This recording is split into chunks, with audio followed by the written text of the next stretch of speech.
Dr. Eric Kelly III and a host of phenomenal speakers from all around the globe for this 7-day virtual event that you don't want to miss. The mission of the Black Business Expo is to raise scholarship money from kids all the way from high school, all the way from college. The Black Business Olympics is one of the largest Black business showcases in the world. It is an opportunity for businesses and companies to showcase their businesses globally. We are going to be giving away laptops up to $5,000 away to students.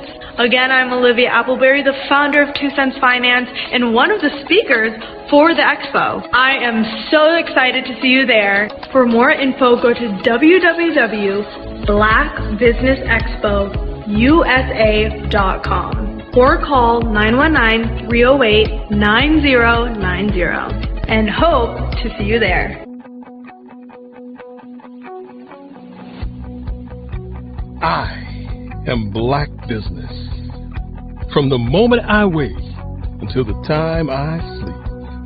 Yes, I am Black Business.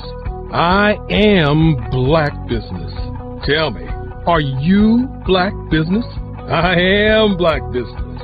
Do you support Black businesses? Listen, I support Black business because I am Black Business. Black Business Expo, one of the largest business showcases in the history of Black business in the world. The world! Sign up today at www.blackbusinessexpousa.com or call 919-308-9090. I am Black Business. I am Black Business. From the moment I wake until the time I sleep, I am Black Business. I am Black Business. Are you Black Business? I am Black Business. Do you support Black businesses? I support Black business because I am Black Business.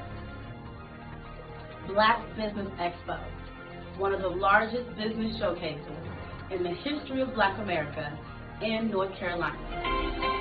Join Dr. Eric Kelly III and a host of phenomenal speakers from all around the globe for this 7-day virtual event that you don't want to miss. The mission of the Black Business Expo is to raise scholarship money from kids all the way from high school, all the way from college. The Black Business Olympics is one of the largest Black business showcases in the world. It is an opportunity for businesses and companies to showcase their businesses globally. We are going to be giving away laptops up to $5,000 away to students. Again, I'm Olivia Appleberry, the founder of 2 Cents Finance and one of the speakers for the expo. I am so excited to see you there. For more info, go to www.blackbusinessexpousa.com or call 919-308-9090 and hope to see you there. I am Black Business. From the moment I wake until the time I sleep. Yes, I am Black Business. I am Black Business. Tell me, are you Black Business? I am Black Business. Do you support Black businesses? Listen, I support Black business because I am Black Business. Black Business Expo, one of the largest business showcases in the history of Black business in the world.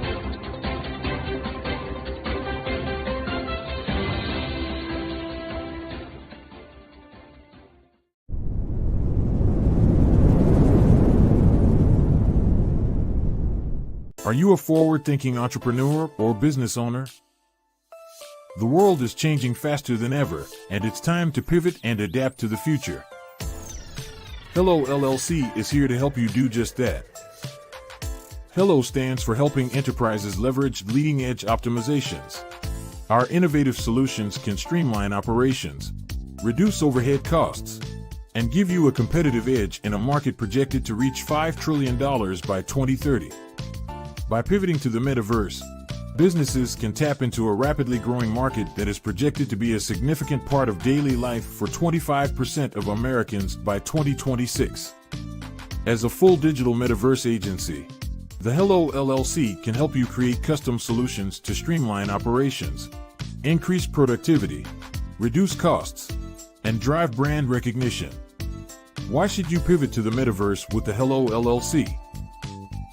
By leveraging cutting-edge technology, you can provide immersive experiences for your customers, expand your global reach, and unlock new revenue streams.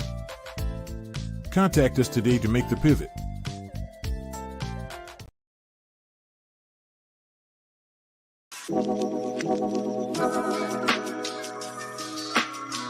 The African company and the African CEO is making a conscious decision to bring on someone external to the continent versus bringing on someone who is from Ghana or Kenya or South Africa.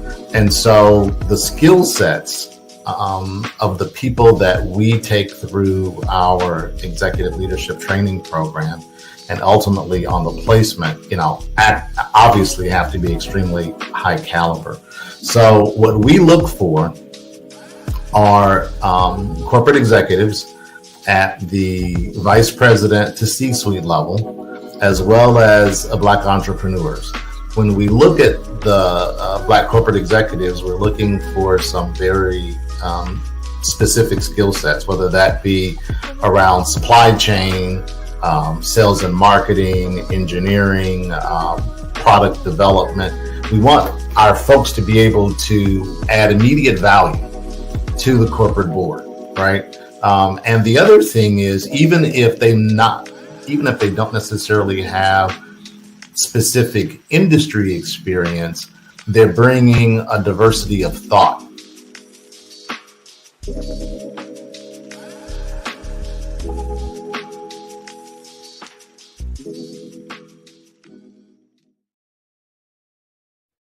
Hey everyone, it's Grant McGaw, CEO of 5-Star BDM and host of the award-winning Follow the Brand podcast and TV series, where I help you to build a 5-star brand that people will follow. My genius is personal brand development through intelligent communication and helping you achieve your business and career goals. I am a requested speaker on digital technology and brand development issues.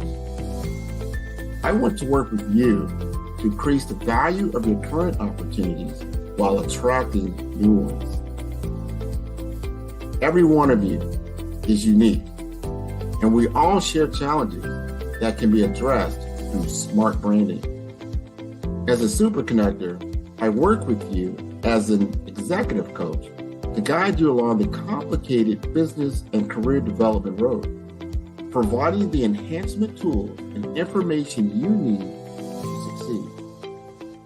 Together, I will help you succeed in today's challenging business climate. I will evaluate and measure your progress. Best of all, I am right alongside you every step of the way. Build the brand called you. Genius is coming. Sometimes you got to hear the news from the Black perspective, and more specifically, Black publishers. And that's exactly why you have to download the Hey Ty app, the largest mobile app delivering breaking news, videos, and podcasts from 200 of your favorite Black publishers. Yes, 200 Black publishers delivering news as it happens, literally all in one app. Go to HAYTI.com or download the app in the Google Play Store or Apple App Store. It's completely free, along with information that you can trust, so go check them out.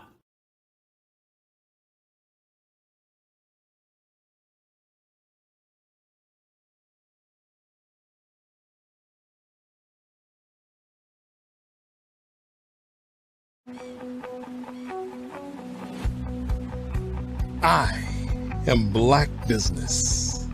From the moment I wake until the time I sleep. Yes, I am Black business. I am black business. Tell me, are you black business? I am black business. Do you support black businesses? Listen, I support black business because I am black business. Black Business Expo, one of the largest business showcases in the history of black business in the world. The world! Sign up today at www.blackbusinessexpousa.com or call 919-308-9090. I am black business.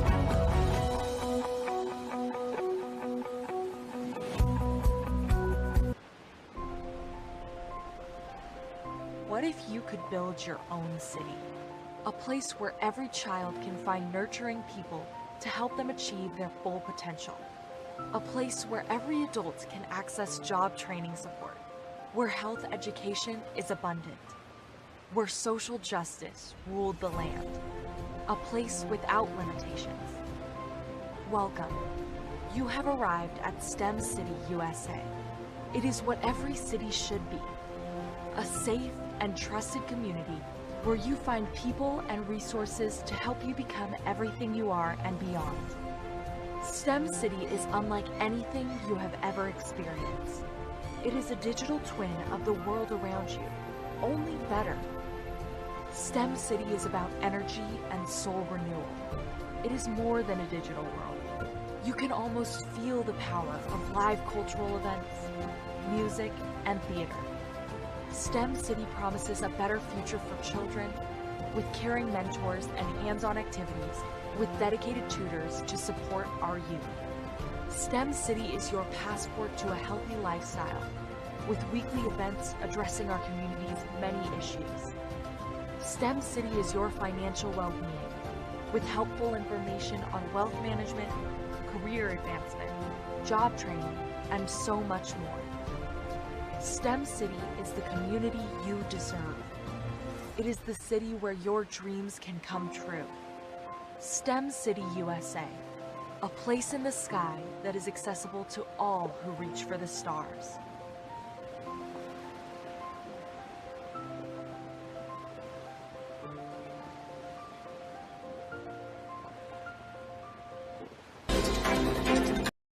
Content creators, welcome to Fave Unite TV. Hey, are you struggling with having your content stand out from the crowd? Or is it that you're overshadowed by others who have more resources, followers, and influence? The good news is wherever we are, you are too.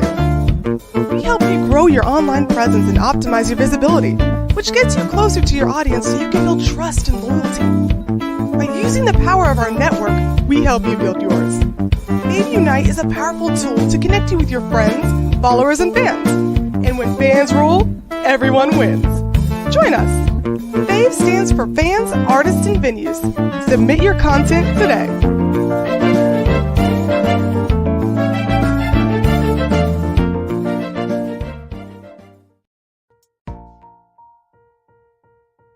Have you ever seen a parent stressed out and needed a stress reliever with their child? One morning, I was coming out of a store and saw a mother and her 3 or 4-year-old son.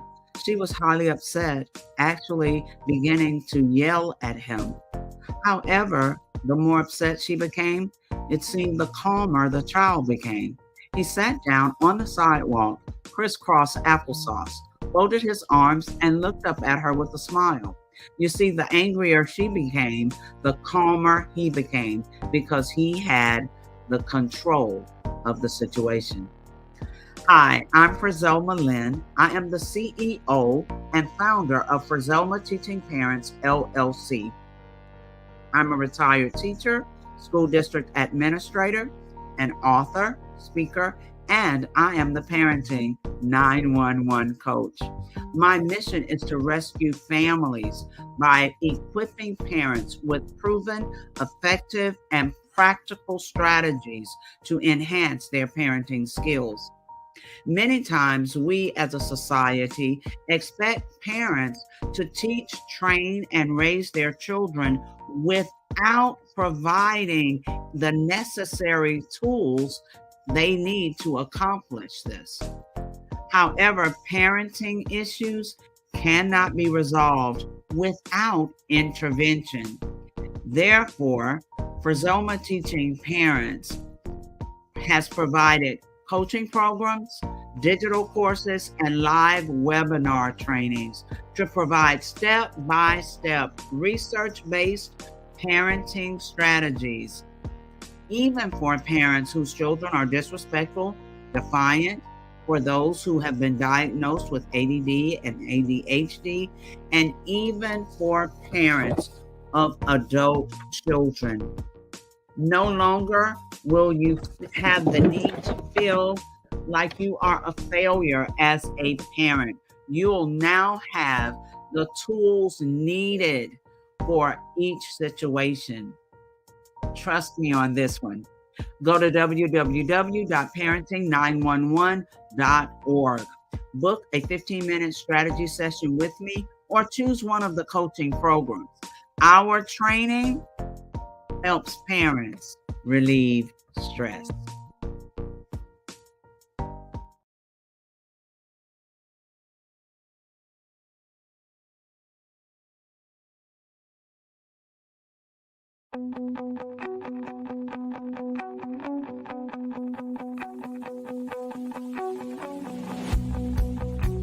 I am Black business.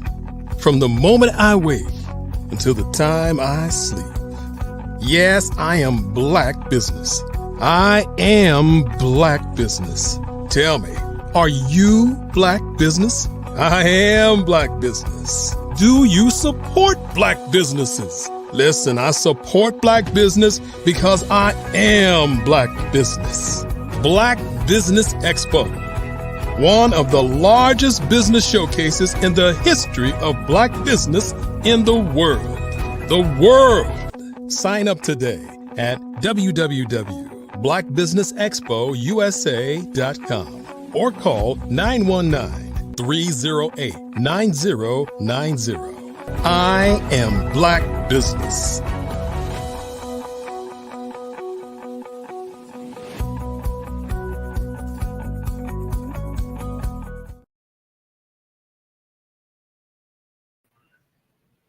Good afternoon. Good afternoon, business owners, entrepreneurs, thought leaders, and corporations. Welcome to the Black Business Network. My name is Eartha Watts Hicks. I am the CEO of Earthatone Enterprises and Earthatone Books, publisher of Love Changes and A Planner is a Girl's Best Friend, as well as a freelance writer, editor, and PR writer and affiliate for blackpr.com. I am your business moderator this afternoon on the Black Business Network. The Black Business Network is a 24-hour business network showcasing Black businesses, business owners, entrepreneurs, and thought leaders worldwide. We have speakers from North Carolina, London, Singapore, Africa, Japan, and cities all over the United States. The Black Business Network is a global community sharing its business knowledge to empower, inspire, and educate businesses about business. Our next speaker is Bukeka Blakemore.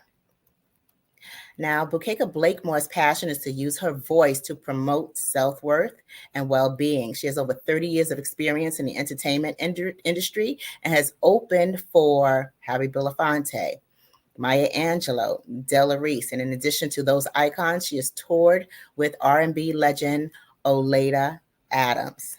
Now, Bukeka is also the treasurer and deputy executive director of Creative City KC Inc. The organization is a focal point for Kansas City, Missouri's designation as the only city of music in the United States under the UNESCO Creative Cities Network. Now, I present to you Ms. Bukeka Blakemore. Welcome, Bukeka. Well, Eartha, thank you so much for that amazing introduction. You're just amazing at all that you do, and I appreciate your welcoming me to the platform today. Well, it's a pleasure for us to have you, and we're eager to hear all that you're willing to share. Thank you so much. Genius is common, and I'll see you on the other side. Thank you. Well, what a pleasure to be here on the Black Business Network. My name is Bukeka Blakemore. I am the CEO and co-founder of Fave Unite TV. And as our moderator graciously shared, that I am also the Deputy Executive Director for Creative City KC. We are a not-for-profit organization that is the focal point for the UNESCO Creative Cities Network. And I'm here today to not only tell you more about who I am as a business owner, as and a creative, but to also share with you why it is so important that we have Black media representation. So first, let me just tell you a little bit about myself. I am a singer-songwriter as well as the aforementioned uh, roles that I have as a business owner. I have extensive knowledge in the areas of event production and making sure that creatives are well represented when they are on stage and performing. One of the things that I think is really important for you to know about me is that I am passionate, very passionate about using the power of my voice. And I think that that's critically important for all of those who are um, Black content creators, Black business owners in particular, who really need to use the power of their voice to make sure that people know the worth and value that they bring to various enterprises. And so that is a little bit about me. Now, let me tell you a little bit about Fave Unite TV. A while back, my husband and I had the concept of creating a social media network. That social media network, we decided to call it Fave Unite. Fave stands for fans, artists, and venues. And the purpose of that social media network was to bring underrepresented and unrepresented content creators in the music industry primarily to have them become a family, a community of fans, artists, and venues. And as technology evolved over time, we decided that when streaming television became something to invest in, we chose to pivot and move into that direction. And we're so glad we did. It was the best move we could have ever made. And so, as you know, when you pivot and you craft your business model, it can formulate it may take time to formulate and put into a crystallized package that makes sense as a business model. And so that's what we've done with Fave Unite TV. We have formulated a business model of a streaming platform for Black content creators, such a needed field for many Black people in media, which is why we also have the Black Business Network, right? So what happened for me when the light bulb came on for me when we began this process of a time when I was watching television in the early 90s. My son was watching television and he was looking at the news, and I thought there's got to be something better for him to watch. So I started changing the channels and I landed on reruns of The Cosby Show and A Different World. And what I saw there absolutely amazed me. It actually took my breath away. It made me see myself in media because you see, prior to that, I didn't see a Black middle class family of professionals represented on television. I saw a lot of comedy, which is fine. And I saw Black people who were moving on up, which is fine. But I hadn't seen that type of representation that looked like my family. Two Black professionals in an upper middle class neighborhood, and that had been successful in their own right. And what captured me is the feeling that came over me. So when we began this channel, Fave Unite TV, I went back to that moment. I went back to that moment of my own personal experience of not seeing myself represented in media, in television. And then I began, as we began to formulate this company and determine exactly who was our target audience and what were we going to show and why it was important. I went back to that moment and I thought, this is not only a business model, this is an opportunity for transformation within our culture because there are many more like me. And even though that was in the early 90s that experience occurred, we're still having that same challenge. 2 out of every 3 Black people feel that they are misrepresented or underrepresented in the media, in television particular, certainly in film. And what we know is that is unacceptable. But what we also know is that we've got to take our power back and create those experiences so that we can be represented, so that the authentic narratives of our lives can be seen, enjoyed, and that we can prosper from that as well, as so many other cultures have done. What I know about Fave Unite TV and being the CEO of that channel is that it is a responsibility as well as a role to make sure that this business is a business model that is successful. And we are so thankful that that is the case. So let me tell you a little bit about where we are located. I moved to Kansas City, Missouri from the Detroit area back in the mid 80s. And at the time, Kansas City was lacking fearlessly in terms of entertainment. But what I began to notice is that there's a rich, rich history of Black entertainment in Kansas City. It is where the genre of jazz truly matured. In fact, there's a section in the Kansas City area called 18th and Vine. And you're probably familiar with the song, Kansas City, here I come, 12th Street and Vine. That neighborhood, that area of Kansas City is significant to Black history, and particular to Black music history. There is a building here in Kansas City in that area called the Mutual Musicians Foundation. It was the birthplace of the first Black music union in the United States. And the names on the document that was signed are all those great jazz players that we're familiar with, including Mary Lou Williams and so many more that are significant to jazz in Kansas City.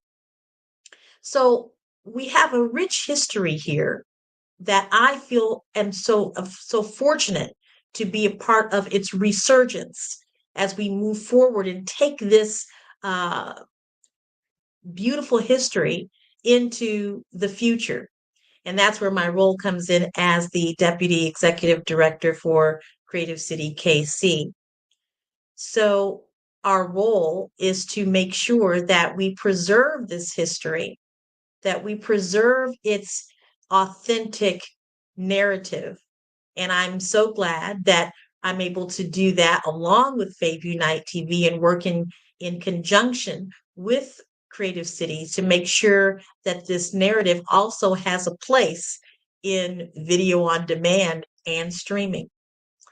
In fact, here in just a couple of weeks, we're going to be hosting a conference called the Return to UNESCO. And it is a celebration of the United States rejoining the UNESCO network.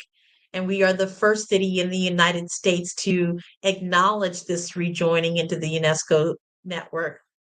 You might be wondering what UNESCO is. UNESCO stands for United Nations Educational, Scientific, Cultural Organizations. And so our city, Kansas City, is the focal point for the creative city of music in the United States. And we are the only UNESCO creative city of music in the United States at this time. So, as you can tell, the worlds that I live in are supportive of the story of Black stories and storytelling. And that is why I am here today, because this is a story that is absolutely worth telling. I love the fact that here in Kansas City, we have been known or actually emerging as kind of a sports dynasty, right? But that also includes that in a couple of years, Kansas City will be hosting the World Cup in Kansas City. So I am thrilled to be in the midst of all of the ways that Faith Unite TV and Creative City KC will touch the world in many, many ways. Not only from the point of helping Black content creators be seen in the in all around the world, but to be doing it from a place in Kansas City that is historic and that is known for its tremendous Black history in the field of music, which also extends to other areas such as film and television. So many artists come from Kansas City, and the world doesn't know that, but we're here to make sure that those authentic stories get told on Fave Unite TV. I think one of the things that I wanted to make sure that this audience is aware of is is when we started this network, there were there are we found that there were many of the big league players, I would guess to make it call them that, that are trying their very best to get content or be known for showing Black content on their channels. But they're not showing the authentic narrative. A lot of it is repurposed, a lot of it is narratives that we did not create, or they are not green lighting those types of projects or as many projects as that would be representative of the population of Black people in the United States. It's very marginalized. So that's why we're here. We're here to be the representative of Black content creators in all forms, whether you are a podcaster or whether you're a filmmaker, a vocal artist, a music artist, anything that would demonstrate you as a Black content creator that has a place in the world of video content. We are that place. We are the place that you need to come to so that we can showcase your beautiful and amazing work as a Black content creator. What's really fabulous is that we know that there is a huge audience for this.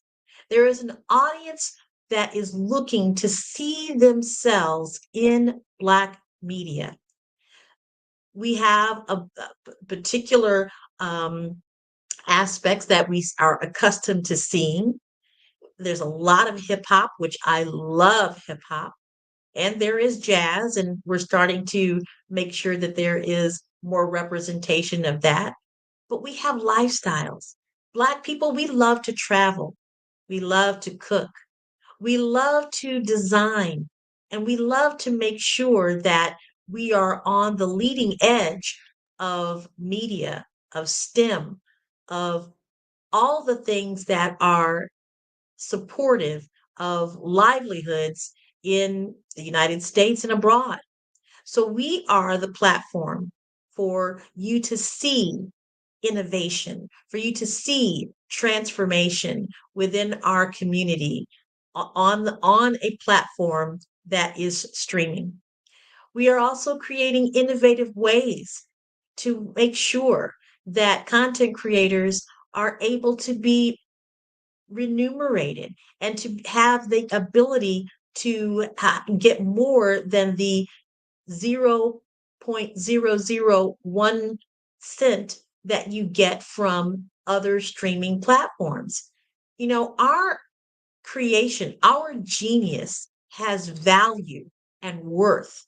And what Fave Unite aims to do is to make sure that we are a voice and a platform and a means to have that happen. For Black content creators to use our platform as a means of having a greater livelihood connected to the genius that they have in their creativity.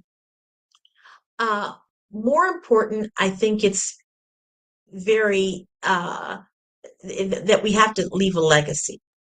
And that's a major part of what we're here to do with Fave Unite TV. And personally, that is a huge part of what I want to do with my life is to leave a legacy. And so the work that I do with as a founder of Fave Unite TV, as well as being the executive director of Creative City KC, it's about leaving a legacy. So one of the things that I will be doing in June as well is participating and facilitating a workshop, a film and music workshop that is sponsored by Creative City KC. And the facilitators of the workshop is none other than two-time Oscar winner Willie D. Burton. Willie has been nominated 8 times for his work as a sound engineer for movies such as Shawshank Redemption, such as in the Indiana Jones series. He also did the sound for Roots, and he was just nominated for doing the sound for Oppenheimer. So Mr. Burton and his production partner, Derez Douglas, a pioneer among Black women in the television and film production industry, will be facilitating this workshop called the Foresight Film and Music Workshop. We will also have Lamon Rucker, who is starring in Black Hamptons and has starred in Greenleaf as one of the instructors, as well as Scotty Barnhart, who is the director of the Count Basie Orchestra. We will also have Phil Robinson, who is the vice president of the Motion Picture and Academy, who will do a virtual presentation. Yes, we're here to leave a legacy. We're here to make sure that the young people participating in this workshop, ages 18 to 25 here in Kansas City, will be able to learn from masters in this industry in areas that aren't always in front of the screen. There are so many opportunities behind the screen. As I mentioned, sound, there's directing, there's writing, there's lighting, there's photography. All of those are important careers that can be built just within the film and music industry, production, um, again, engineering, so many things that are important to content creators. That workshop will be here in Kansas City, June 24th through the 26th. So again, in leaving a legacy, it is very important that we do this for our children, that we acknowledge their genius, that we get them in front of situations, whether it's in front of a television show that might spark inspiration and innovation in their minds, or in front of leaders in particular industries that will allow their goals and dreams to become realities. Leaving a legacy in the Black community is very important at this time.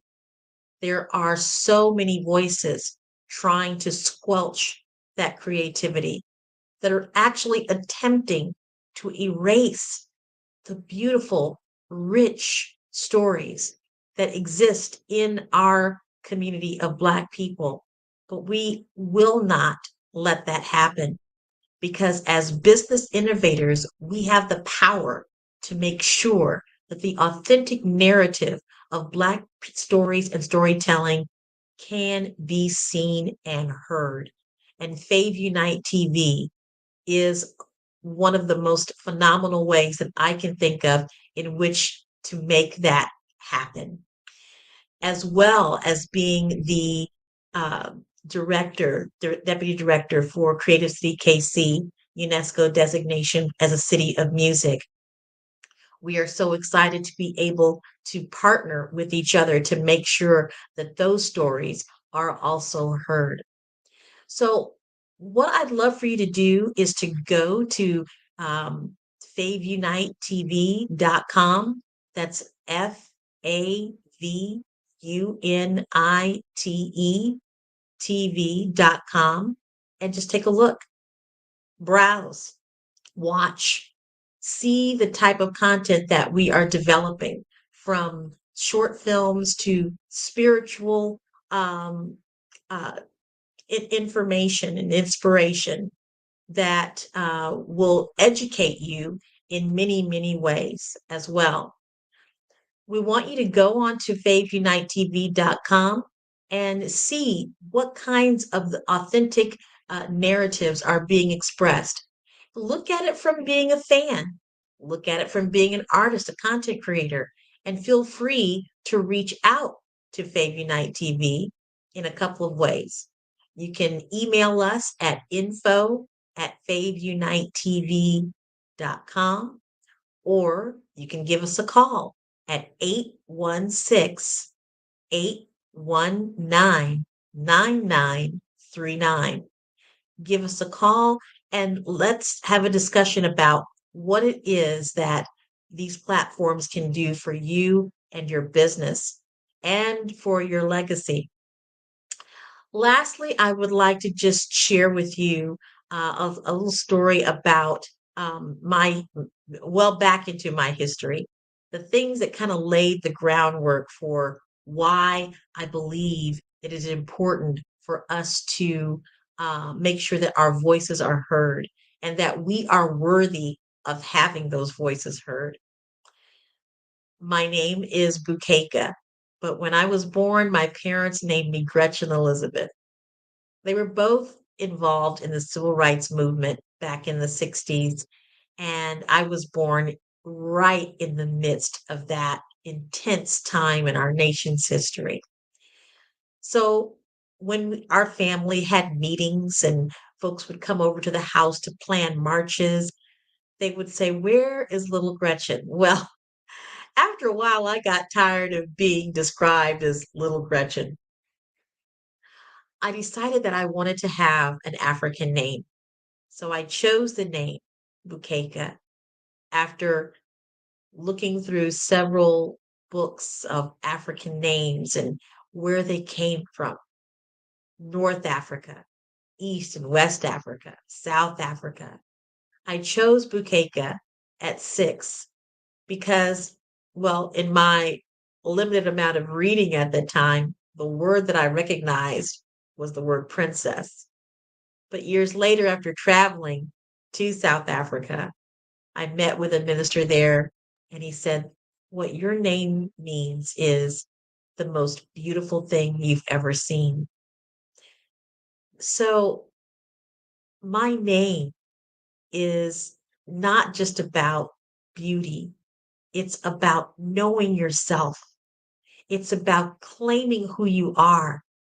It's about feeling and knowing that you have an authentic story, and that authentic story needs to be told, needs to be heard, and that it can help someone. It can enliven someone, inspire someone to be who they are in a more authentic way. So years later, here I am now offering a platform that helps people to realize more of who they are. It helps people to see themselves in a landscape that they may not have seen themselves before. We are here because without us, those authentic stories and those are authentic storytellers could be erased. And we can't let that happen. We have to be the voice. We have to be the face, and we have to be the ingenuity and the technology to make sure that we are here for the long haul. Thank you so much for having me, Black Business Network. Thank you, Bukeka. I love what you're doing to help Black businesses and Black artists get their work out there and to show audiences their voice. For those of us who are a little hesitant or even intimidated by the process, what is your best advice? The best advice is to write it down. Start to tell your story. I was speaking with a gentleman today from the Baltimore, Maryland area. And, he was talking about the fact that he has had to pivot so many times and how Black content creators really have to do that. They have so many different types of careers just to stay relevant throughout their life. So write your stories down. We are a people that thrives on the storytelling and passing it down from one generation to another. Continue to do that and make sure that you're also being able to thrive and survive by monetizing your storytelling and making sure that it is protected as well.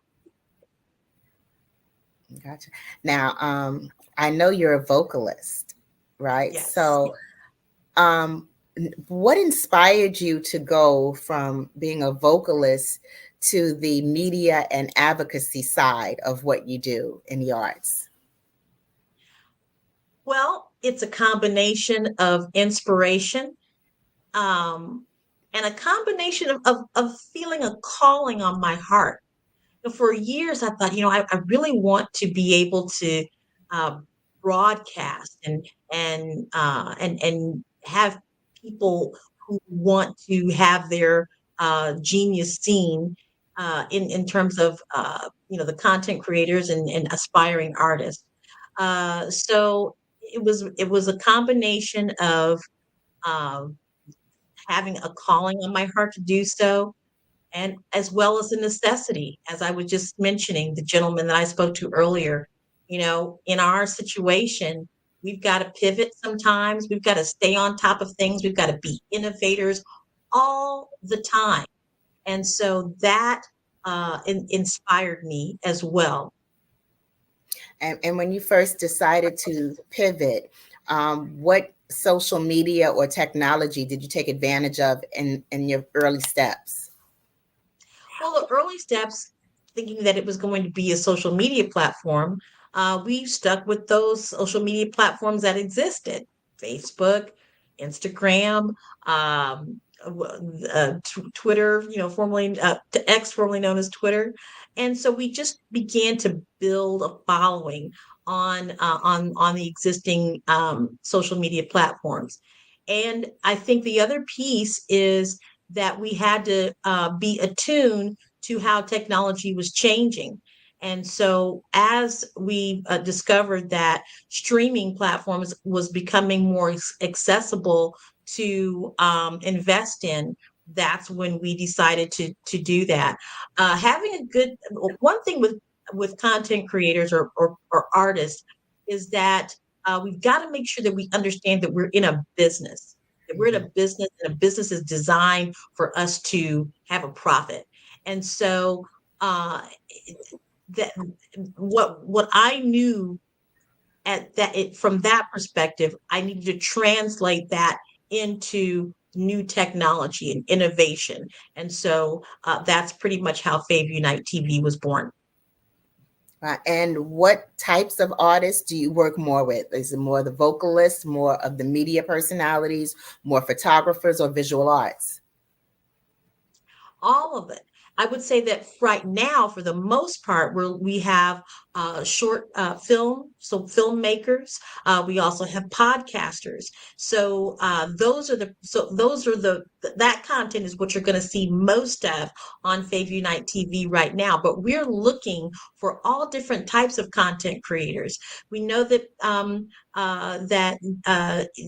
people that are in the visual arts are using this type of media to showcase their work as well, even showing how they're creating that work in the process, as well as how that experience is combined with other mediums.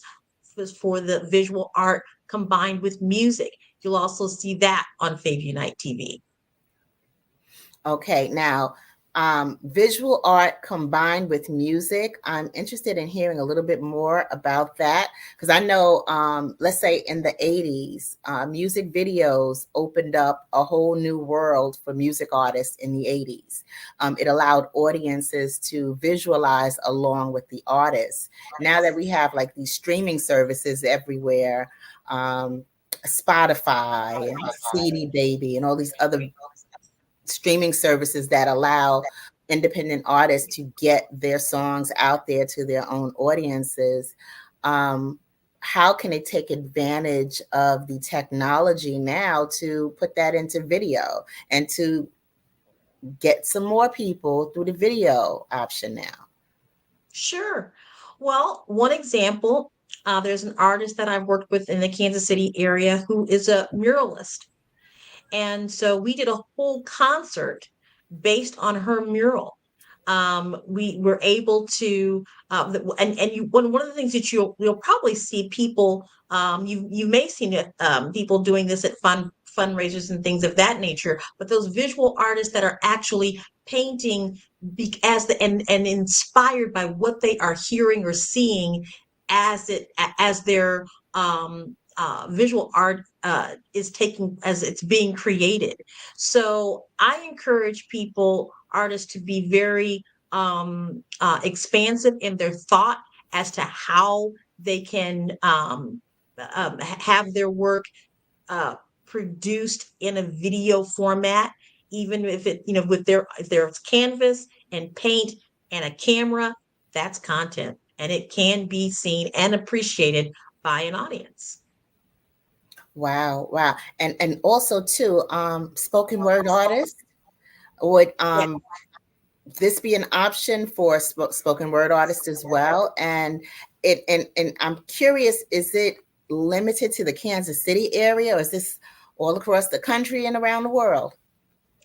All across the country and around the world. We just happen to be in Kansas, which most people are like, well, why aren't you in LA or why aren't you in New York? Is because streaming doesn't require you to be in any particular place. You can be in Kansas and have a brilliant idea and broadcast that idea around the world. And that's exactly what we're doing. Wow. Thank you so much, Bukeka. Can you please remind our audience how they can connect with you? Absolutely.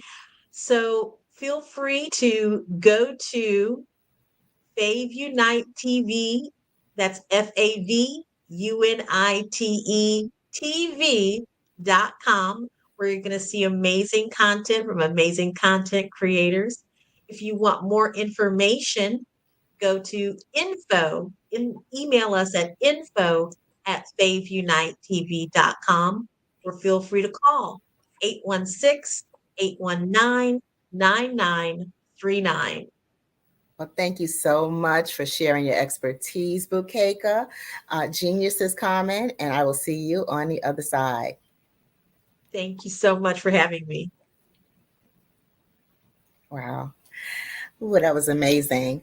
The Black Business Expo's mission is to raise funds for high school seniors going to college or K through 12 entrepreneurs. The Expo is a fundraiser for students, so you may go to www.blackbusinessexpo.com to donate to the scholarship fund or use the Cash App QR code that's in the corner of the screen. And once you get to Cash App, you can also enter $BBX USA, and that'll allow you to make a donation to the Black Business Expo USA. Now, our goal is to give laptops and up to $5,000 to 10 students. And students can register online at www.blackbusinessexpousa.com. Every dollar counts. So we want to remind you to donate to the scholarship fund. And we would also like to thank our Black Business Expo USA sponsors for May of 2024. NC 100, Moody Capital Partners, Suede Soul, Lotus Richet's Coaching and Training, Carolina, Virginia Minority Suppliers Development Council, Step Management, BHS and Associates, Margie McLean Foundation Incorporated, Geniuses Common, Earth Essentials, Mullane Shiny Global, Executive Women's Success Institute, The Quality Coaching Company, Superwoman Business Services, Creative Force Studios, Lee Entertainment, Artistic App Design, Black Business Expo USA. Geniuses Common, and I will see you on the other side. Over the past few years, we've seen the growth of existing and new initiatives focused on financial inclusion, building global networks, and reducing the wealth gap in response to the idea there's not enough seats at the table. Whether their outcomes are to increase the representation of Black executives on corporate boards, ensure an inclusive global economy, or to create new U.S. African commercial pathways, the strategies are often carried out by separate programs. The question is, should they be? With the continent of Africa being home to more than half of the world's fastest growing economies, the youngest workforce, over 400 companies generating more than $1 billion annually, 700 generating more than $500 million annually that are poised for growth, and being the destination of nearly $5 billion in venture capital in 2021. Diversifying U.S. and Africa commercial engagement by building bridges between African businesses and their U.S. diaspora should begin being seen as mutually beneficial. From helping to reduce Africa's enormous capital gap to catalyzing two-way trade opportunities, the COVID-19 global pandemic hopefully has taught us that global challenges and opportunities are more interconnected than we thought. During the pandemic, African companies like Unicorn Flutterwave, insurance provider Reliance Health, ride-hailing app Yasir, and 54Gene, the continent's first bank of DNA on people of African descent, proved that when African companies have access to networks, capital, and information, they grow big, grow fast, and create solutions that are valuable to the world. This is why BDirect was created. We are the first U.S.-based but African-centric board preparedness and board search company designed to connect U.S. Black talent and corporations to African businesses. Unique and fundamental to BDirect's success is our process of helping board candidates adapt their experience and networks to an African context before they're connected to high-growth companies that are looking to locally and globally scale.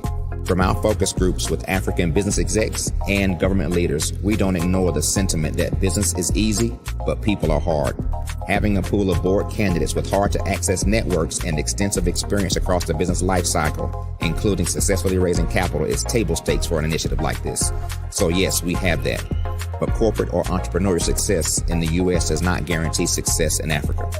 Developed alongside industry partners on the continent, our training program, BDirect Prep, is designed to transpose their experience to create cultural comfort, understanding, and a commitment to helping businesses in Africa scale. Our board governance sessions are African continental and country specific, integrated with cultural awareness and dexterity training, masterclasses led by African industry execs, and mentoring and coaching from African continental-based facilitators. But even more unique to BDirect Prep, we cap off our training program with an immersion trip to help candidates that have not been to Africa before see and feel Africa's complexity and opportunity from African soil. We all know traditional network-based board placement has historically left a lot of us out of ever really being in the paid board pipeline. Our strategy supports the work of many great organizations that are successfully filling seats at U.S. board tables by creating more tables for those that are still left on the sideline. It's time to start seeing the role and value of U.S. black talent and businesses on the continent of Africa differently. Old perceptions and habits limit economic inclusion. Let's transition black talent and the African businesses they will support from the periphery of the global economy to its core. Living in a global lockdown, we all know now how fast local and global economies can change and see the value of having businesses that hire, strengthen local value chains, and even grow globally.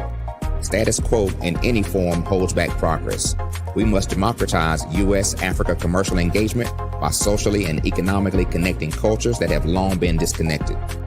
It's time for Africa's U.S. diaspora to redefine their global value by helping African businesses scale continentally and globally.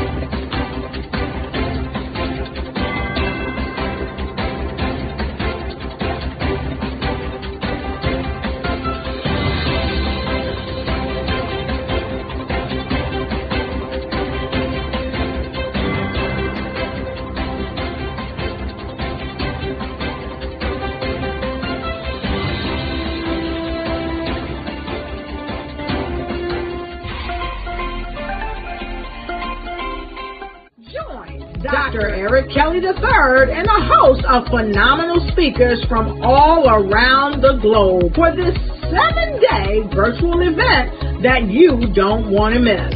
The mission of the Black Business Expo is to raise scholarship money from kids all the way from high school, all the way from college. The Black Business Olympics is one of the largest black business showcases in the world. It is an opportunity for businesses and companies to showcase their businesses globally. We are going to be giving away laptops up to $5,000 away to students.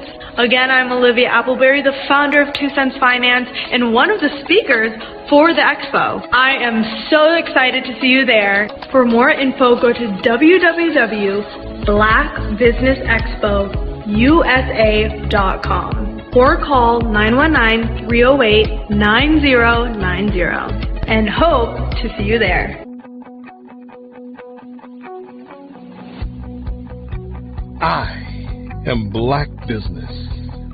From the moment I wake until the time I sleep. Yes, I am black business. I am black business. Tell me, are you black business? I am black business. Do you support black businesses? Listen, I support black business because I am black business. Black Business Expo, one of the largest business showcases in the history of black business in the world. The world! Sign up today at www.blackbusinessexpousa.com or call 919-308-9090. I am black business. I am black business. From the moment I wake until the time I sleep, I am black business. I am black business. Are you black business? I am black business. Do you support black businesses? I support black business because I am black business. Black Business Expo, one of the largest business showcases in the history of Black America in North Carolina. Join Dr. Eric Kelly III and a host of phenomenal speakers from all around the globe for this 7-day virtual event that you don't want to miss. The mission of the Black Business Expo is to raise scholarship money from kids all the way from high school, all the way from college. The Black Business Olympics is one of the largest Black business showcases in the world. It is an opportunity for businesses and companies to showcase their businesses globally. We are going to be giving away laptops up to $5,000 away to students. Again, I'm Olivia Appleberry, the founder of 2 Cents Finance and one of the speakers for the expo. I am so excited to see you there. For more info, go to www.blackbusinessexpousa.com or call 919-308-9090 and hope to see you there. I am Black business. From the moment I wake until the time I sleep. Yes, I am Black business. I am Black business. Tell me, are you Black business? I am Black business. Do you support Black businesses? Listen, I support Black business because I am Black business. Black Business Expo, one of the largest business showcases in the history of Black business in the world.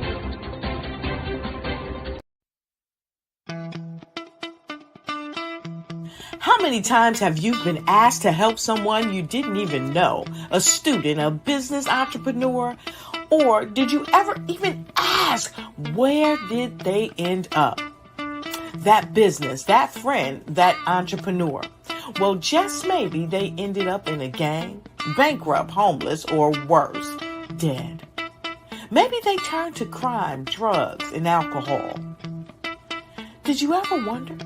Did you destroy their dream, or was your life always so easy? At the Black Business Olympics, we started a movement to help students complete. Give them hope and foster success. Help them to leave their dreams of providing laptops, computers, and up to $5,000 in scholarship funds.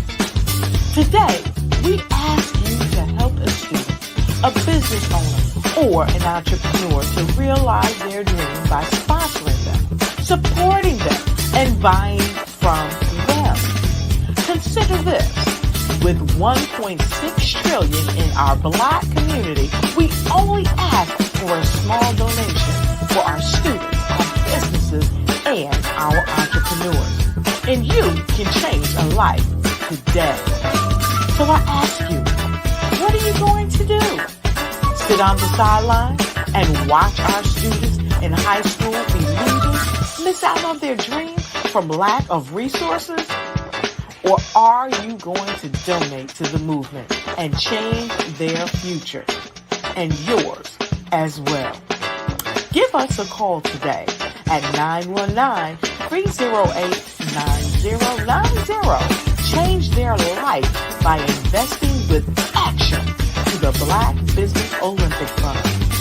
The Black Business Olympics, one of the largest business showcases of Black business in the history of the world. Hello, I am Dr. Eric Kelly III, the visionary strategist and founder of the Black Business Olympics.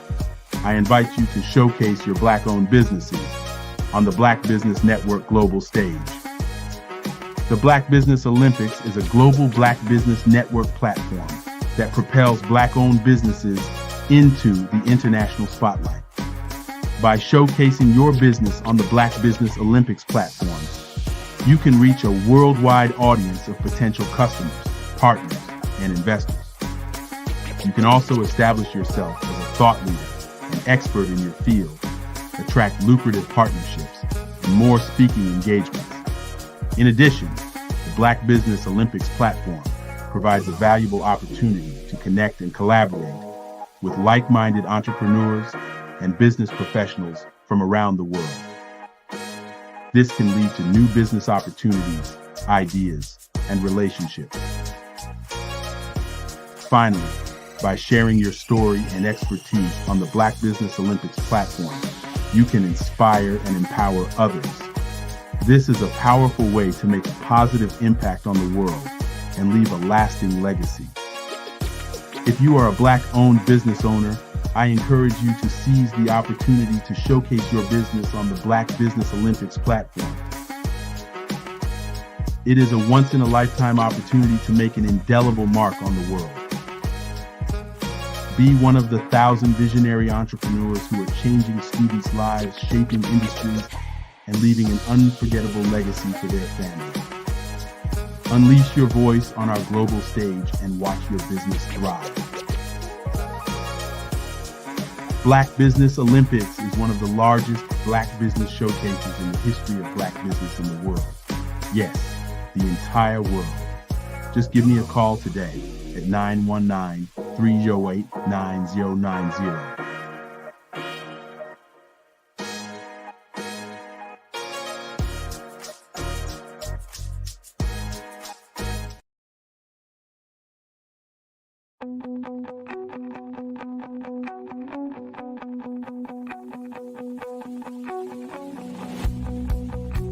I am Black business. From the moment I wake until the time I sleep. Yes, I am Black business. I am Black business. Tell me, are you Black business? I am Black business. Do you support Black businesses? Listen, I support Black business because I am Black business. Black Business Expo, one of the largest business showcases in the history of Black business in the world. The world! Sign up today at www.blackbusinessexpousa.com or call 919-308-9090. I am Black business.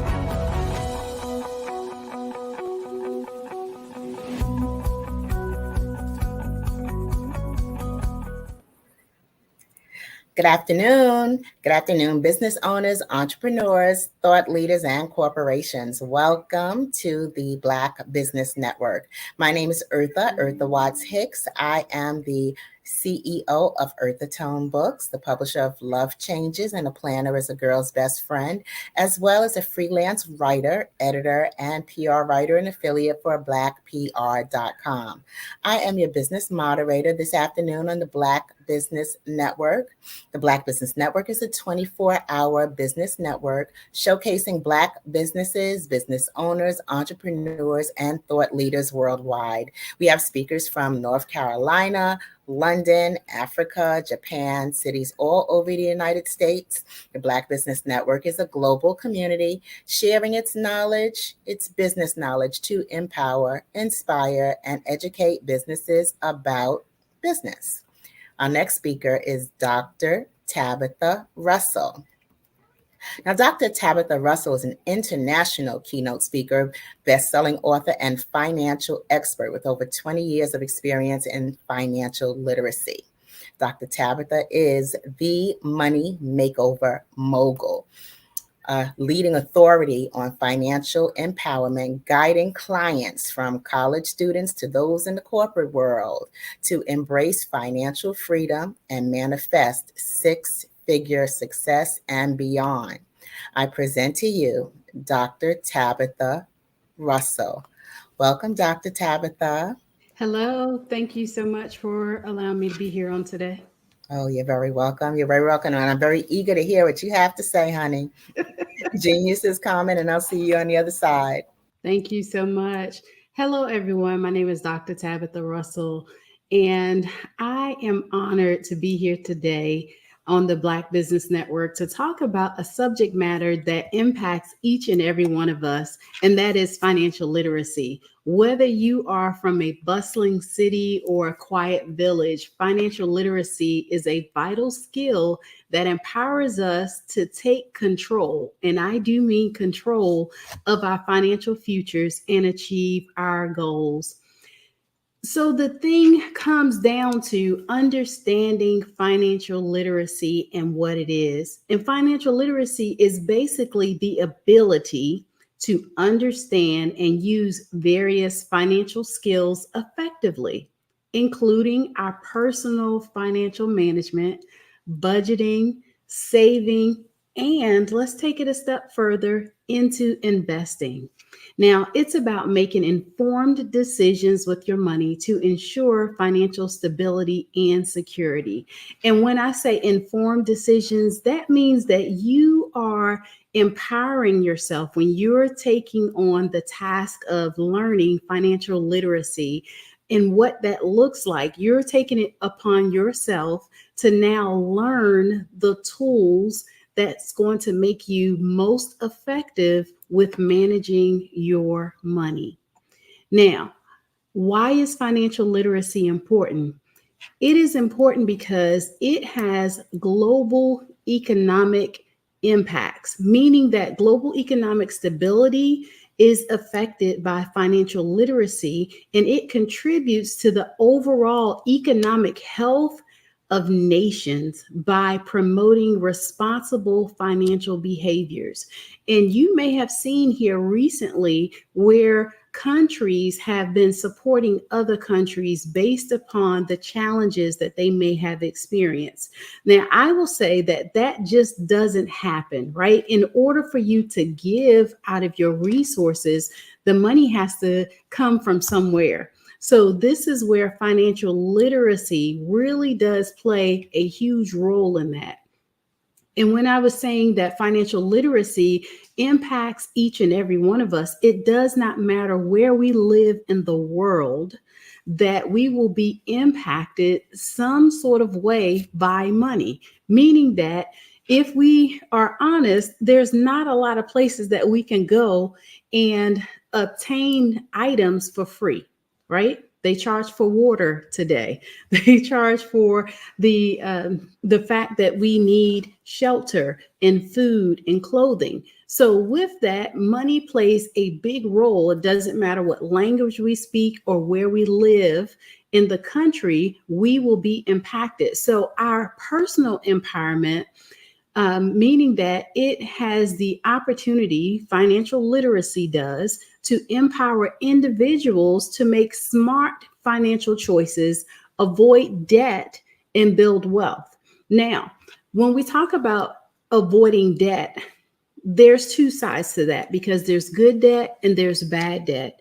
And we won't get into a lot of that on today. However, as you're learning more about financial literacy, it takes you down a path to learn sometimes when it's a good measure for you to invest. For example, we'll use real estate. Real estate would be something that is considered to be good debt. And then we would say credit cards, for example, the use of them improperly could be bad debt.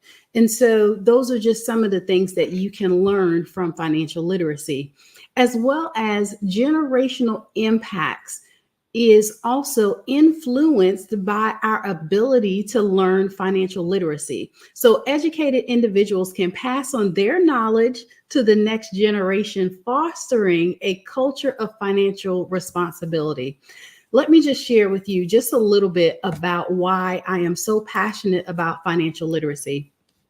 I grew up in inner city Philadelphia, which allowed me to have an absolute amazing opportunity to go to a very good school, I would say. I went from the school that I was going to, and I was bused to, or had the opportunity to participate in a program that was for more of the gifted and talented, which afforded me the opportunity to be around some individuals that had a little bit of a different culture than what I was previously exposed to. So with that, the education that came along with it was a little bit more advanced. And so it allowed me to get up every morning, get on public transportation, and take the SEPTA bus all the way to the end. Once I got there, I got on the L train just to get to my school bus to take me across town every day. Why do I bring that up? I bring that up because it gave me a passion for learning more of what I was experiencing, because I went from where I lived out to the suburbs, basically. And with that, I'm passing these big houses with really nice cars in the driveway. I'm seeing my peers drive to school every day on a regular basis, which allowed me to ask some questions. You know, what do your parents do that you get the opportunity to drive a car to school every day or live in the homes that you live in? And I was told that they were, you know, some of them were the town's dentist or the attorney for the town or some sort of business owner. For me, I knew then that being an entrepreneur was going to be the thing that could potentially make a different life for me and my family, as well as set me up for a level of success. Along my entrepreneurial journey, I have become a serial entrepreneur, and I now teach those very same strategies to individuals around the world through financial literacy, though, because we have to set a good foundation first before we can actually build and go out and be successful. So with those tools, you know, at one point in my life, being an entrepreneur, I thought that I was doing something absolutely amazing. I got to the place of where I wanted to expand my business. I took on a partnership, and that partnership seemingly did not work out as planned. I went through an experience where my partner wanted the business a little bit more than I did, and I lost $500,000 in one decision. I share that with you because I learned in that moment that I didn't know what I didn't know. I didn't know that my contract needed a contract. I didn't know that I needed to set up some additional parameters so that I would not experience the loss that I went through, meaning I lost everything, lost my house, my cars, all of the money that I had in the bank. And I had 4 small children at the time. The one thing that I did know is that if I didn't know anything else, I could go back to corporate America, make 6 figures, and get some insurance so that I could take care of my babies. But that fueled the passion that I had for learning more about financial literacy, as well as helping business owners become protected, right? I learned that from me having just that one stream of income, being an entrepreneur was not enough. And through me learning that has now advanced me, allowed me the opportunity to now help others. So there's a couple of key concepts of financial literacy that we'll talk about on today. And the first one is budgeting. Creating a budget is the first steps towards financial freedom. A budget helps you track your income and expenses, ensuring that you live within your means, starting by listing all sources of income and categorizing expenses as fixed or variable, and then allocate funds to each of those categories and review your budget regularly. Over the years, I will say that you cannot manage what you're not tracking. The things that you don't see are sometimes the things that causes us to slip up and have a mishap, meaning that when it comes to budgeting, now I know for most people, they do a good job with managing their money. Even if they're robbing Peter to pay Paul, they figured it out. They got a formula. However, when you write your budget down, it allows you consciously to be able to see where you are, as well as set a path for where it is that you're going. And if we don't write the vision and make it plain, then sometimes we forget about the extra steps that we need to do. For example, I've seen over the years where a lot of business owners or budding entrepreneurs forget to write down some of the things that are key, and it causes the budget to be grossly off. What do I mean by that? I mean that if you're making the Starbucks run, if you're stopping by the supply store and you're picking up items that you normally would not have in your budget, sometimes that's okay because things will come up. However, there should be an allocated bucket for moments like that. meaning that you account for being able to reward yourself with Starbucks or an extra trip to the department store or something like that. But if you're not doing that, today is a good time to start.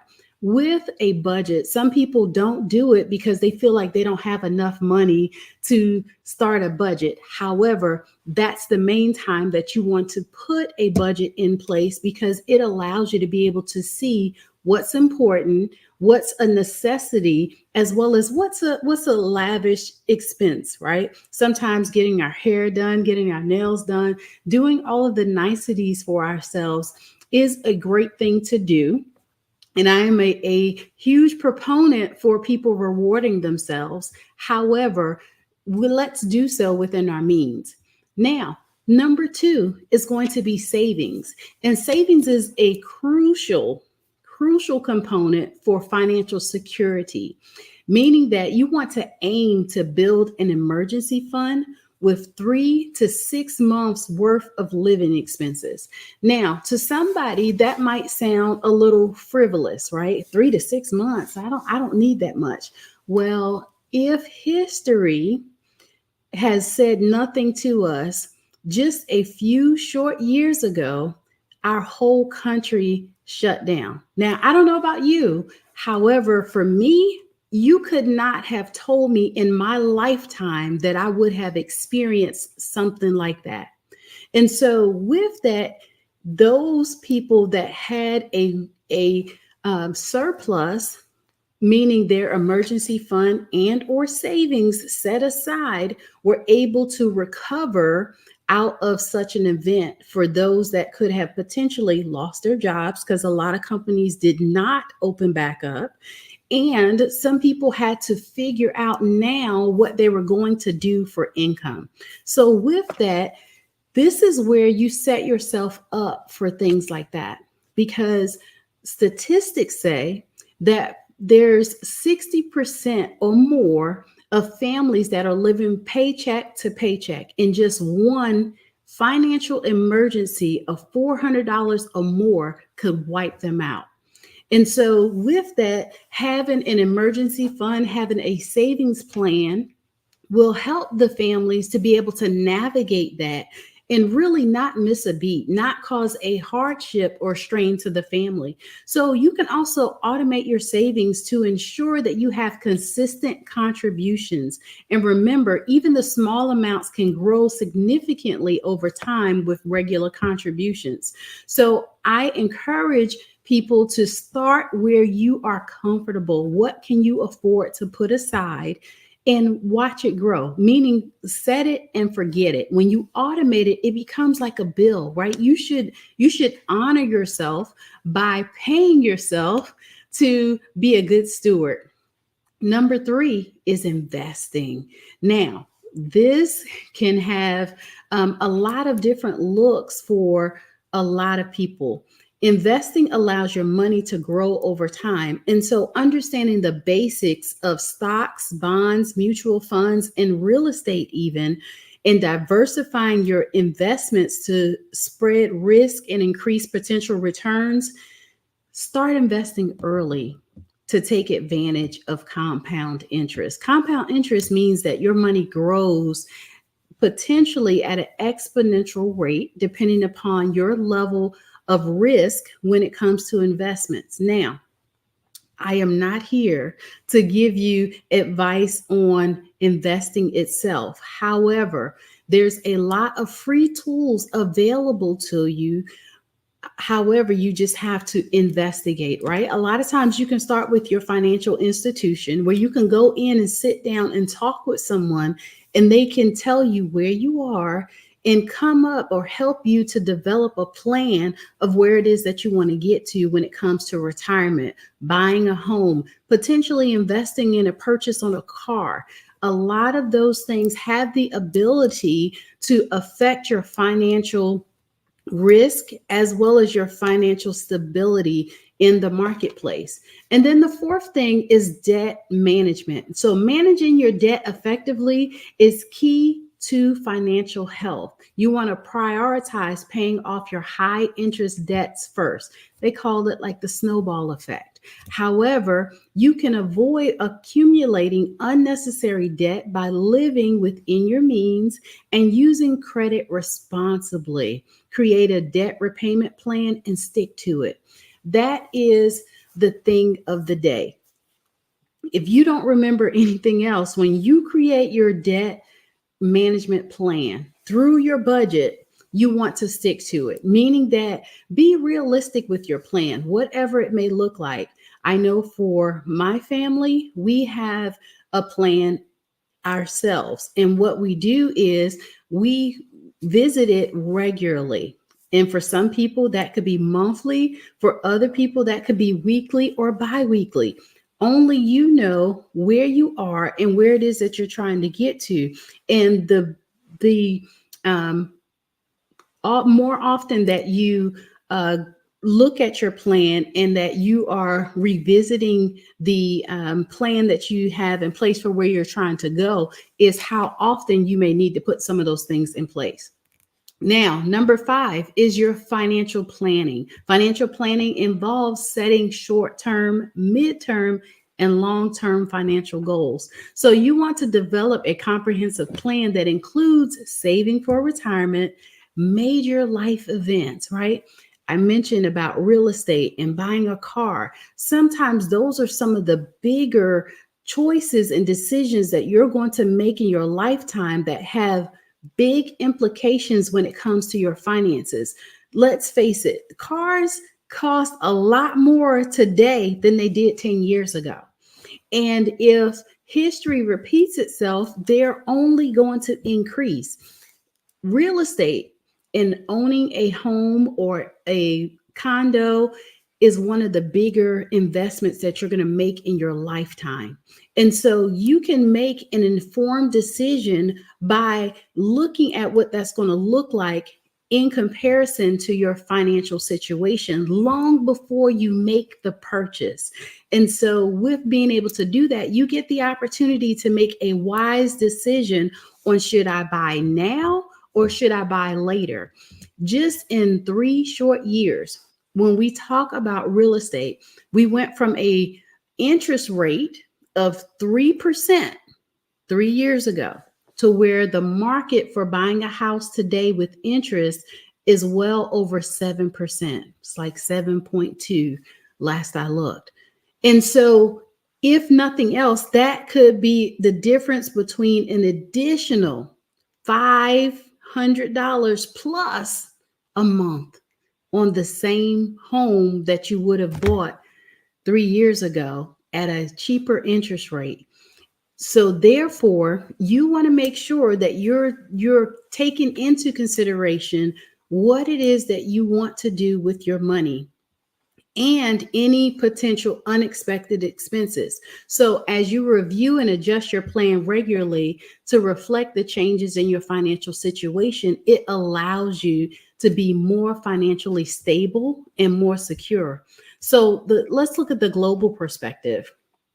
Now, there are some challenges in financial literacy across the board. We find that sometimes people don't have access to education in many parts of the world, including here in the US. So financial education is not always readily available. But what can you do? We can put forth efforts to integrate financial literacy in our homes. Let's start there first, right? We can help our children learn the advantages of setting a budget. We can also help them learn how to write a check and balance a checkbook. Let's just say it's a little bit easier today because there's a lot of apps out there that we can put on our phone that we can track our spending habits. And as we develop those at an earlier age, it gives us more advantages as we're moving forward, as well as there's a lot of community programs that's out there that's available to us that we don't take advantage of. There's some local places, including the banks, that will literally sit down with you and help you to develop these plans when you're not sure. And it does not cost you anything. However, it does cost time, right? We need to invest in where it is that we're trying to go. As well as sometimes when there's some cultural differences, our financial behaviors are influenced by cultural norms and practices. In my home, when I was growing up, financial literacy was not something that was talked about around the dinner table. It was not going down at the cookout or anything like that. We were not talking about investing. We were not talking about coming together and pooling our resources to buy some real estate. These are conversations that really need to be interjected at the earliest levels possible when it comes to even the younger people, those that are coming up behind us. But in our normal day-to-day activities, there's some things that we can do to tailor our financial education to respect and incorporate these differences across the board. That's essential. And that is something that we can take ownership over doing ourselves. And let's talk about some of the technological barriers. While technology can facilitate financial education, it can also be a barrier in regions with limited internet access. Providing online resources is another critical tool. Now, I will say that today in our society, I live in South Carolina, and I know that there's some limitations within areas, even to internet access. There's high-speed internet, and then there is dial-up. With that, however, we still can empower ourselves with the limited resources that we have. If you don't have access to be able to find this information readily at your disposal, there's the library that you can go to and potentially get access to be able to get online and learn some of this information too. We don't get the opportunity to say that we have the excuses that we used to have back when the Encyclopedia Britannicas was out, or we had to go and pay someone to get the information. Now, I will say that there are ways of getting an accelerated path. And sometimes that is through hiring a coach, a mentor, or trainer. Somebody that can help to hold you accountable, teach you some of the principles and the aspects of being able to learn more about financial literacy. That is also a way. However, only you know where you are and what it is that you're trying to get accomplished today. So ways that you can create your own success stories, though, let's talk about that for just a moment. Because there are some microfinance initiatives that you can do. And I've seen where in some developing countries, microfinance programs have empowered individuals, especially women, to start small businesses and achieve financial independence. I don't know about you, but to the average family, an additional $1,000 up to $100,000 could be life-changing. And if you find that in your current situation that you have more month than you have money, then sometimes you can take the things that you're innately good at. That's what I teach my clients, is to what is it that you're good at today that we could take and potentially create an additional stream of income. And I'm not talking about being a school teacher or a rocket scientist, right? I'm talking about if you're good at baking cakes, just for example, be the best baker that you can be. However, how can we now share that gift with others? We can take that and you can potentially bake cakes for others and create an additional stream of income. It's that simple. However, having some guidance to help you to navigate that will also be invaluable as you're going forward. Now, I take it just a little bit step further, meaning that I show people how to create multiple streams of income off of one concept. And being able to do that allows you to keep a focused pathway on your way to your dreams, but take an accelerated path. So for example, using a baker, I am not a baker by no stretch of the imagination. However, I love to cook. So for me, I would be the first person that would sign up to buy one of the cakes from the baker. However, because I'm very knowledgeable and I love to be able to entertain and do different things, I would help a person develop maybe a cookbook, those recipes. Now I have the opportunity to have that person to have two streams of income, because not only are they selling their cakes, but they have the opportunity to sell their cookbooks, which just created an additional stream of income. So do not limit yourself, as well as there's community-based programs that's out there where you can create your own success story. Local communities are successfully implementing financial literacy workshops, and they're improving financial behaviors and economic stability. And with that, it has been allowing communities now to spring up with financial literacy programs, and they're starting little things by investing as a group together and accomplishing some things to create wealth as well. So for everyone, we can practice steps to improve financial literacy. I did mention earlier, starting early, introduce financial education at an early age, and teach children the value of money, saving, and responsible spending. So I know that the earlier that we put those habits into place, it becomes a lifestyle, as well as using technology, having community engagement is going to be really essential, because now it's just not you doing it. It's now a huge effort. It becomes a network of like-minded individuals that's now on the same track and the same trajectory.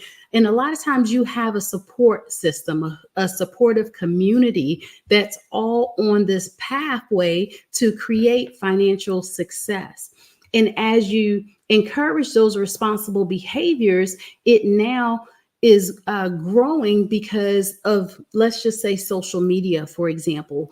A lot of people are using tools like that in order to help others to learn the essentials that they need in order to be successful. And then you can also be a champion. You can partner with financial institutions that offer these educational programs and resources to their customers.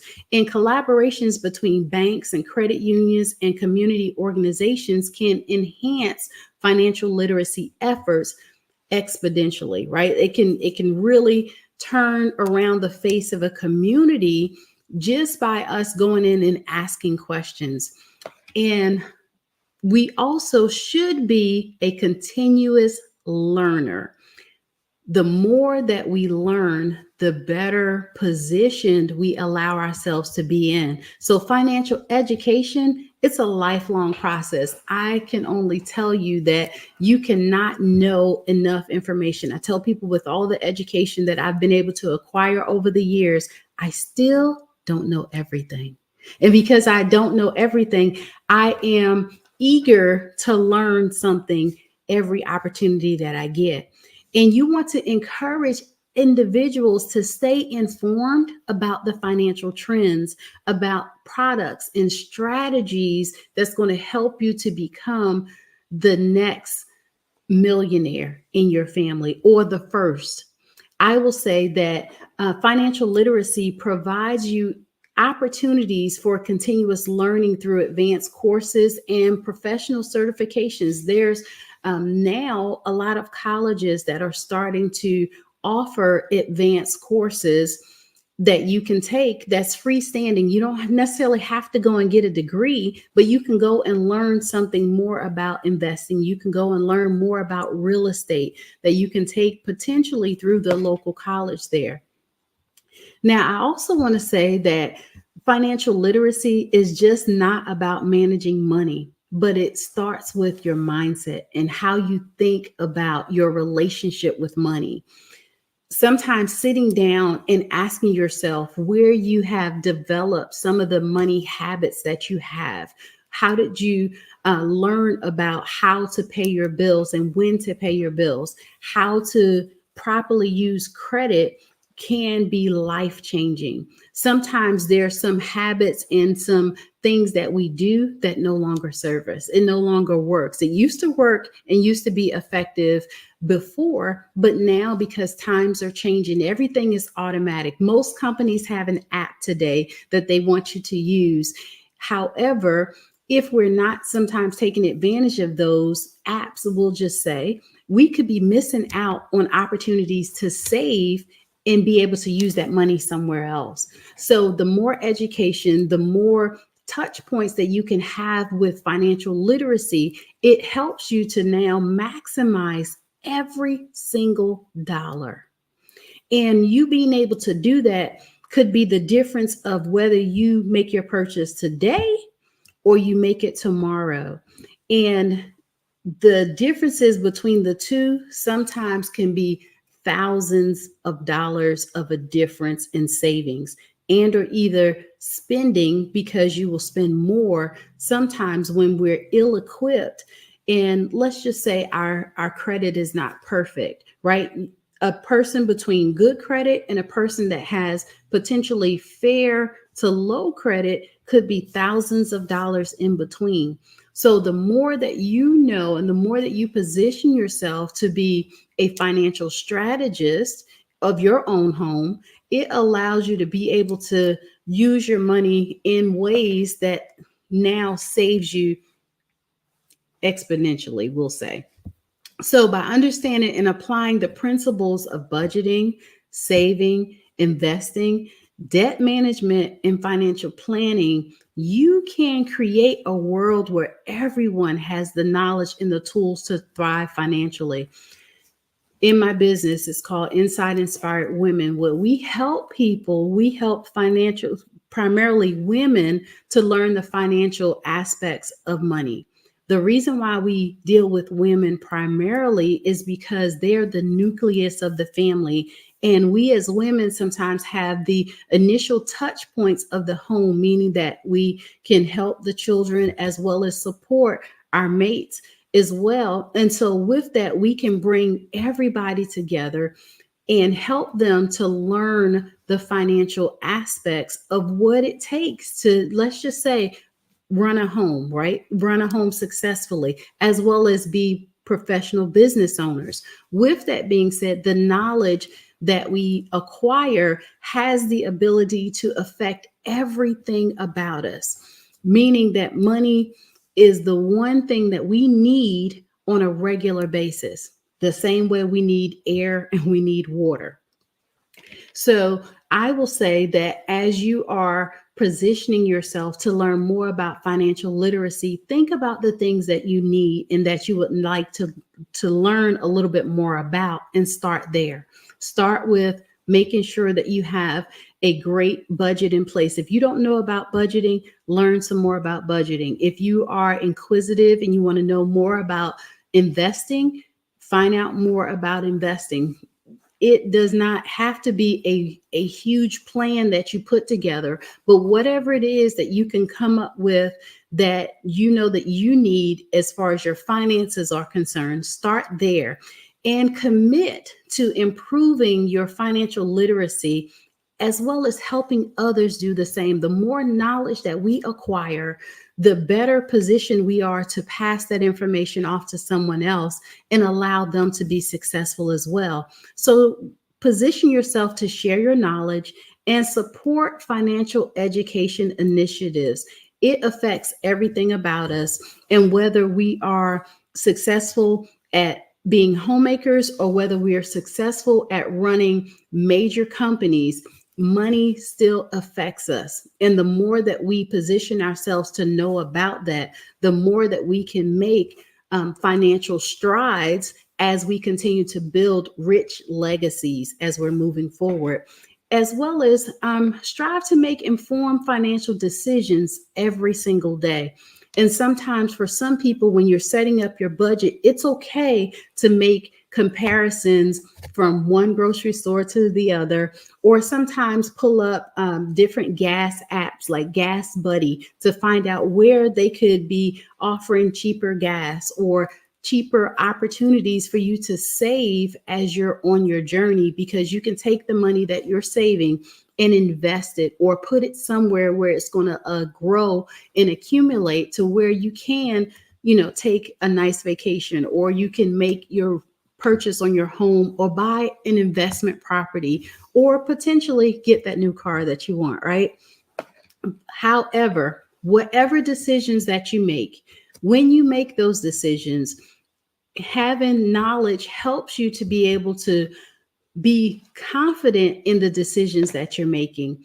And last but not least is together, meaning we all can build a financially literate world one step at a time. Don't compare yourself to the other people that may be doing the same thing that you want to do successfully. Learn from them, even what it is that they're doing, how they're doing it, where they're acquiring their information, and so that you can be able to put those things into place and be inquisitive. Enjoy the journey.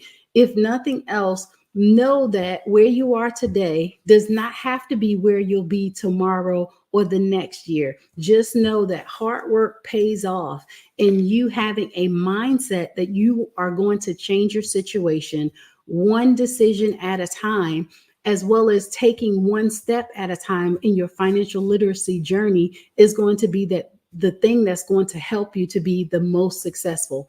I know that as I've been working with clients well over 20 years, that there has not been a situation that I've come across that we have not been able to improve. However, determination is everything. If you know that you're not comfortable with your situation financially, where you are, whether it is that you want to expand your business and you don't have the resources currently now, find out what available resources there are out there for you and change it. We do not have to sit and settle for the norm. We don't have to sit and settle with the things that we feel like used to be okay and just continue on that path. We can do something about it because we're empowered. We are very resourceful individuals, and the more resourceful you are, the more successful you are. The difference is that I have seen in doing comparison studies culturally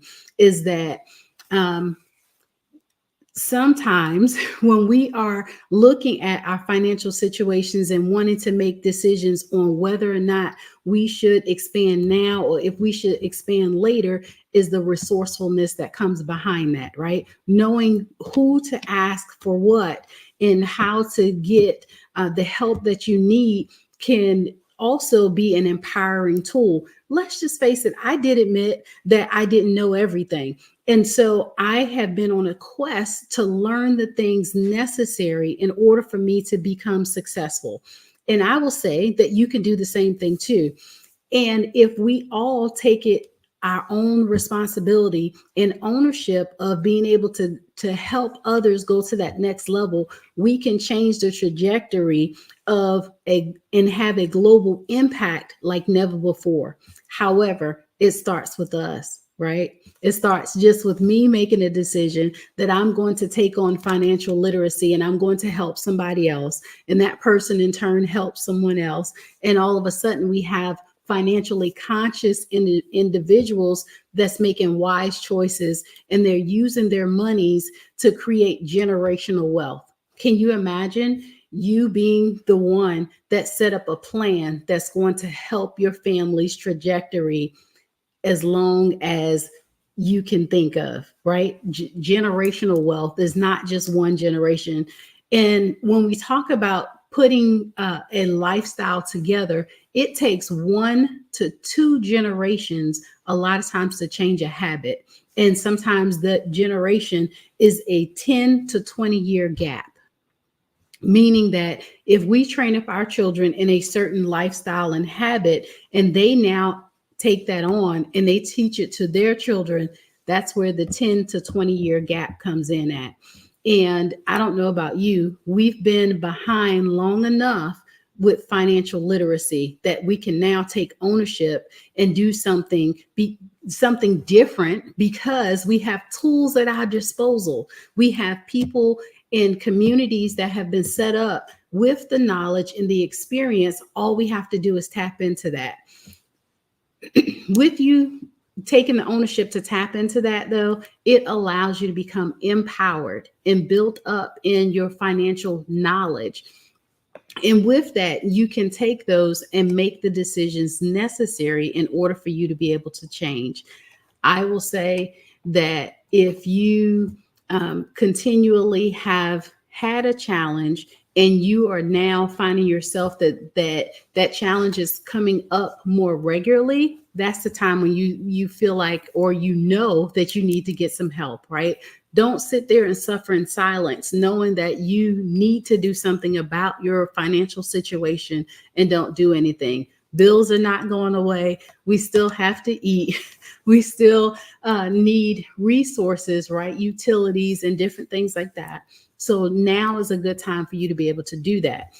I have put together a lot of plans that have been helping people to change their trajectories. However, what's your plan? What are you going to do with the information that was shared here today?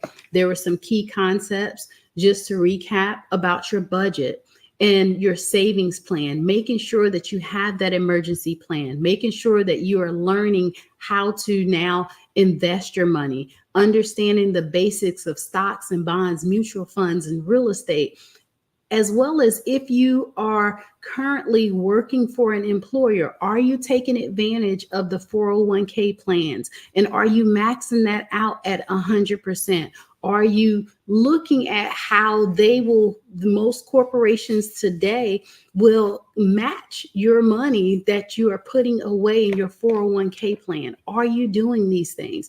And if you don't know what that looks like, there's coordinators that will talk with you to help you to learn what it is that you're going to need in the stages of investing in or retirement, in the stages of potentially buying a home. Did you know that you could borrow from your 401k to make a smart investment and a decision that could help you to change everything? Don't limit yourself. Learn what debt management is. Learn how you can make a difference and put financial planning in place. A good financial plan, whether it's short-term, mid-term, or long-term, can help you to change everything about you as well as your family's future. With you being able to do that, it allows you to be able to see the money that you have today. And sometimes if you just make 1 to 2 moves in your investments or in your spending habits, could change everything. However, we don't know what we don't know. And when you find yourself in those situations, this is the time where you potentially want to get some help. You want to solicit the advice of a professional, whether that is a professional investment person, whether it is a professional insurance person, or a coach in financial literacy, someone that can help you to set a plan up and potentially go through the steps necessary that's going to help you to be able to set your family and your future on track.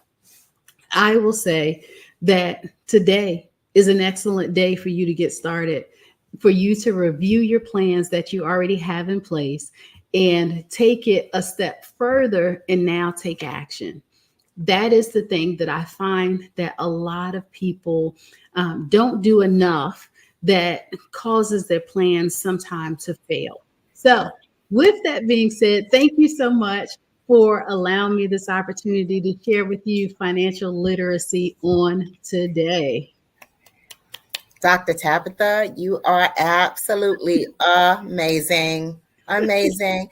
And the funny thing about it, and it's kind of sad, But most of us, a lot of us come from a family culture of how to make $1 out of 15 cents and not how to earn 20% interest on $1. So That's we right. have to go from one mindset to another. So please, please, please remind us how to connect with you online. Tell us the name of your book if you have one, and how to reach you everywhere. We need your information. Yes, thank you so much. You can reach me at drtabitharussell.com. That's my name. As well as on all social media platforms. I am Dr. Tabitha, and I do have several books out on Amazon. My first book is I Divorced My Money and Married My Mindset, that you can reach on Amazon as well. So thank you so much for allowing me this opportunity to be here on the Black Business Network. Thank you, Dr. Tabitha. Thank you so much for sharing your knowledge and your experience and your expertise. Thank the you. Genius is coming, and I will see you on the other side. Yes, take care.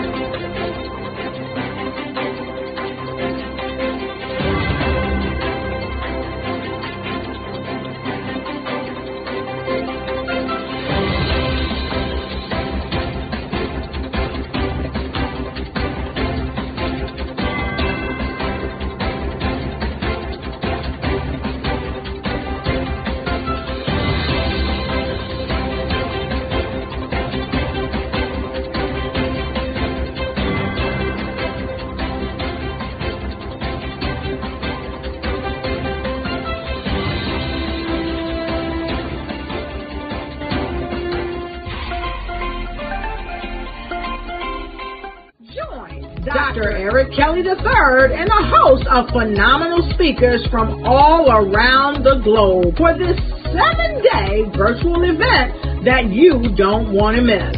The mission of the Black Business Expo is to raise scholarship money from kids all the way from high school, all the way from college. The Black Business Olympics is one of the largest Black business showcases in the world. It is an opportunity for businesses and companies to showcase their businesses globally. We are going to be giving away laptops up to $5,000 away to students.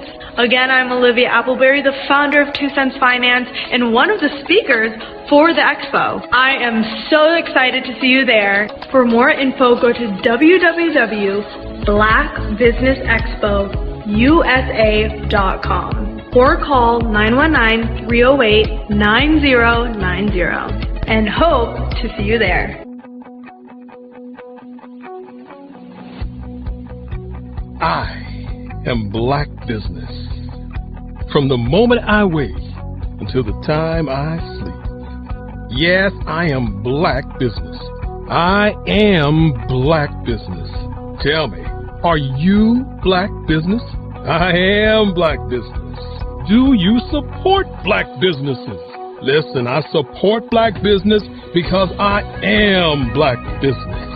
Black Business Expo, one of the largest business showcases in the history of Black business in the world.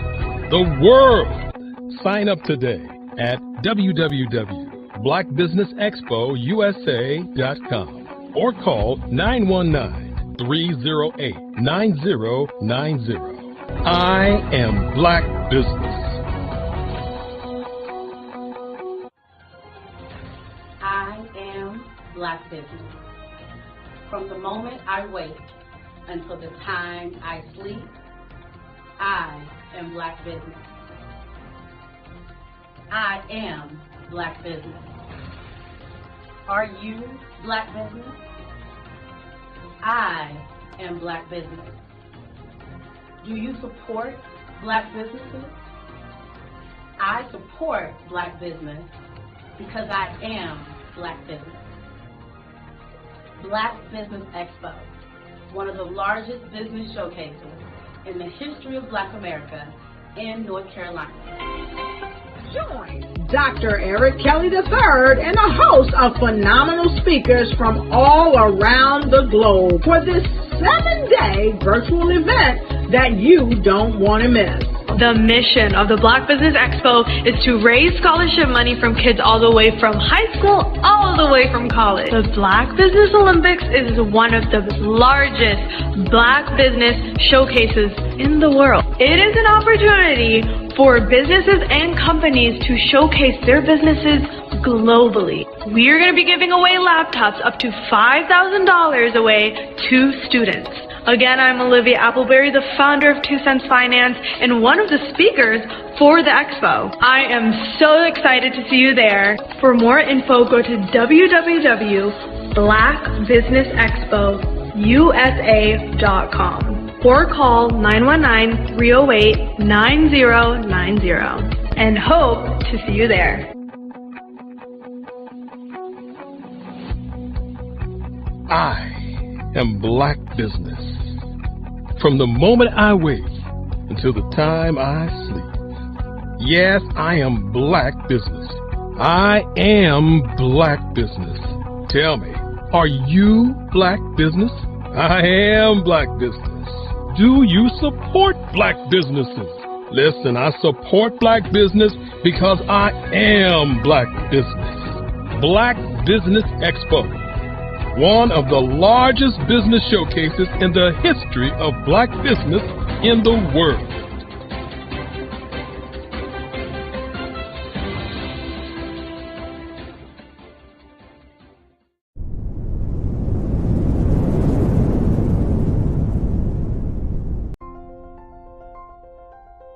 What if you could build your own city? A place where every child can find nurturing people to help them achieve their full potential.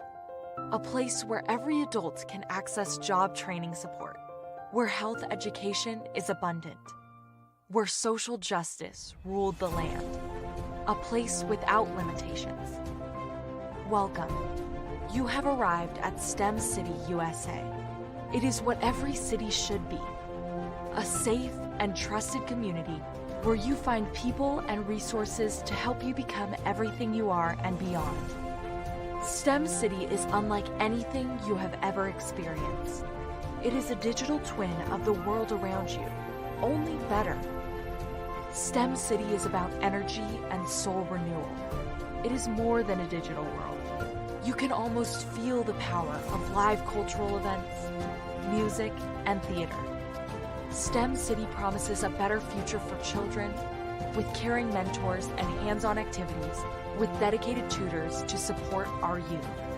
STEM City is your passport to a healthy lifestyle with weekly events addressing our community's many issues. STEM City is your financial well-being with helpful information on wealth management, career advancement, job training, and so much more. STEM City is the community you deserve. It is the city where your dreams can come true. STEM City USA, a place in the sky that is accessible to all who reach for the stars.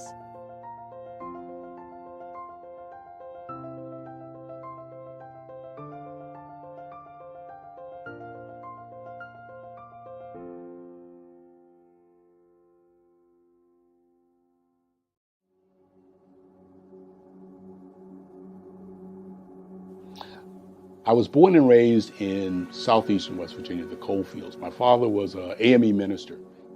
For me, I was very fortunate. Even though I grew up in the segregated South, I was surrounded by flourishing Black businesses.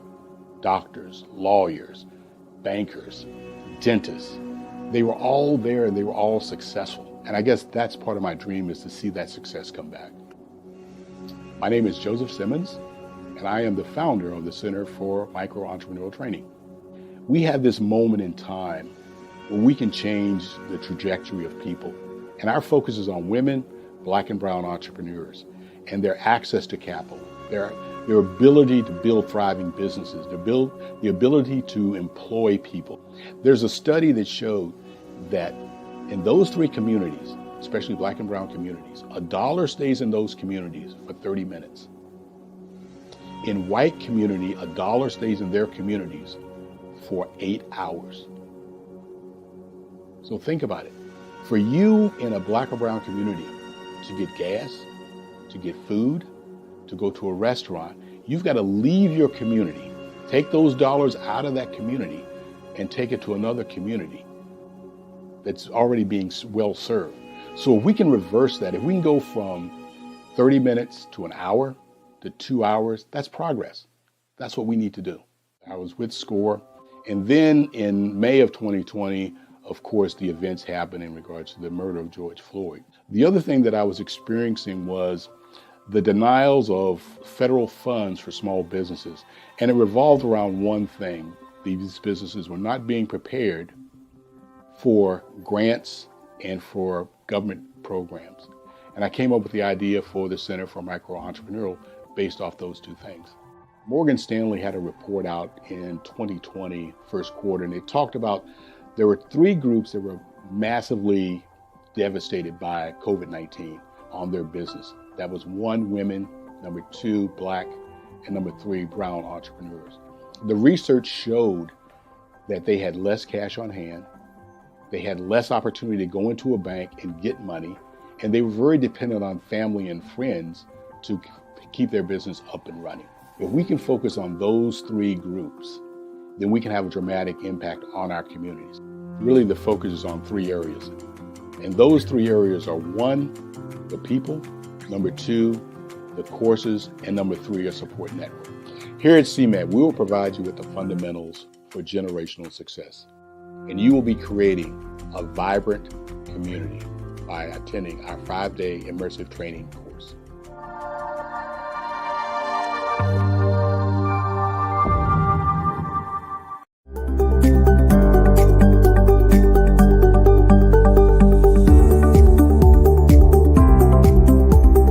My name is Katie Bennett, and I own Lexicon Presents Publishing.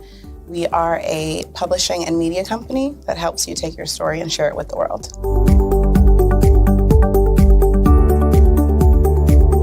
You know, for a while, I just had my family telling me to just hang it up, get over it, you know, and I had no support. And it was in your program that I really understood the necessity for having that help, having that support.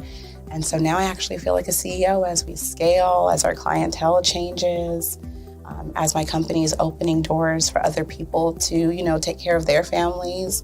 It's just completely changed from just a mom who was publishing books.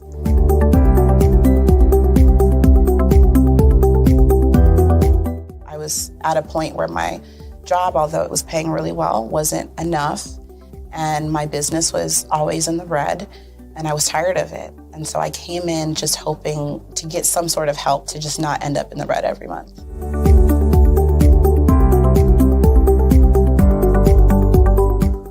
Ooh, wow. Okay, so there was one in particular, I cannot remember his name, but he asked me, he said, why are you in business? And I told him that I wanted to make a difference and I want to help my community. And he let me ramble on for a while.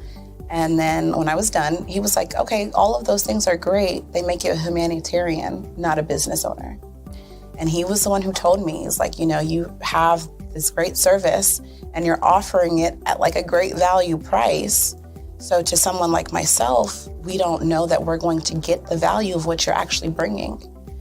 And so that gave me the confidence I needed to raise my price. It gave me the confidence to go after my actual client that I actually prefer to work with. And it really just changed everything for me. I don't think without him kind of giving me that push, I don't think I would have gotten to this point or position.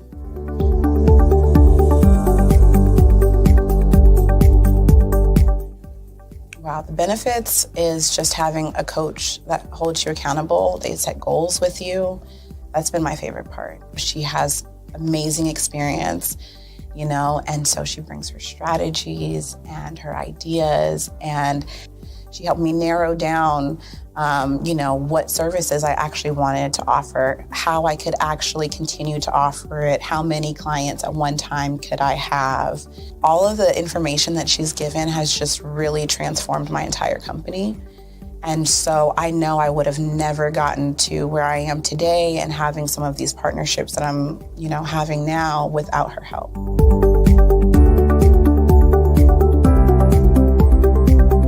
You're going going to get information that you're not going to find on YouTube. You actually take the time to strategically give us the information, then give us time to actually apply it. I would also say that so that you're not just out on a ledge alone trying to figure this out. Like, you deserve to be in a community with other people who also want to grow their business. And then finally, the biggest thing I think I took away from CMET was that I had a whole office in Longwood. I still do, and at the time I had not paid my business tax receipt. I didn't know that that was something you had to do. So that was like one of the first couple days of information. And I'm like, oh my gosh, let me go get that together right now. So I'm really glad that, CMET was there for myself. And anybody else who has the opportunity, they need to do it.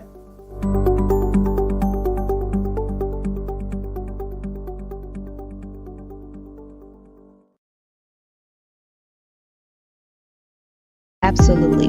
So our coaching program help people that have the lack of time, that lack strategies, and lack the confidence to go after their dream life. So we help them implement tools. We help them implement, I love to leave the inherited lack of finances or the education behind finances. But it wasn't until I lost my firstborn, my only son, that life changed for me. And where I was going after it all, living the corporate life, hit my 6-figure income, and living in my dream house with my dream man, driving my dream car. Wow. I nearly lost it all when I lost my son. And so I realized it only takes one financial catastrophe that can change your entire life. That's what made me start All New Beginnings. Because no matter what's going on in life, there's a new beginning. And because of that, we develop a program called Wise Minded. My little slogan is, don't just dream it, let's live it. If they want to connect with you or work with you, what is the best ways for them to be able to do that? Well, for my social media guru, you can connect with me on every single social media platform as Tanya T. Wallace.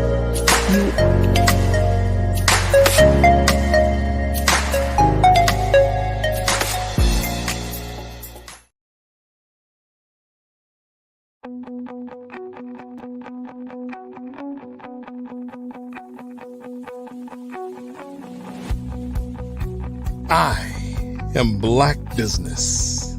From the moment I wake until the time I sleep. Yes, I am Black business. I am Black business. Tell me, are you Black business? I am Black business. Do you support Black businesses? Listen, I support Black business because I am Black business. Black Business Expo, one of the largest business showcases in the history of Black business in the world. The world! Sign up today at www.blackbusinessexpousa.com or call 919-308-9090. I am Black business.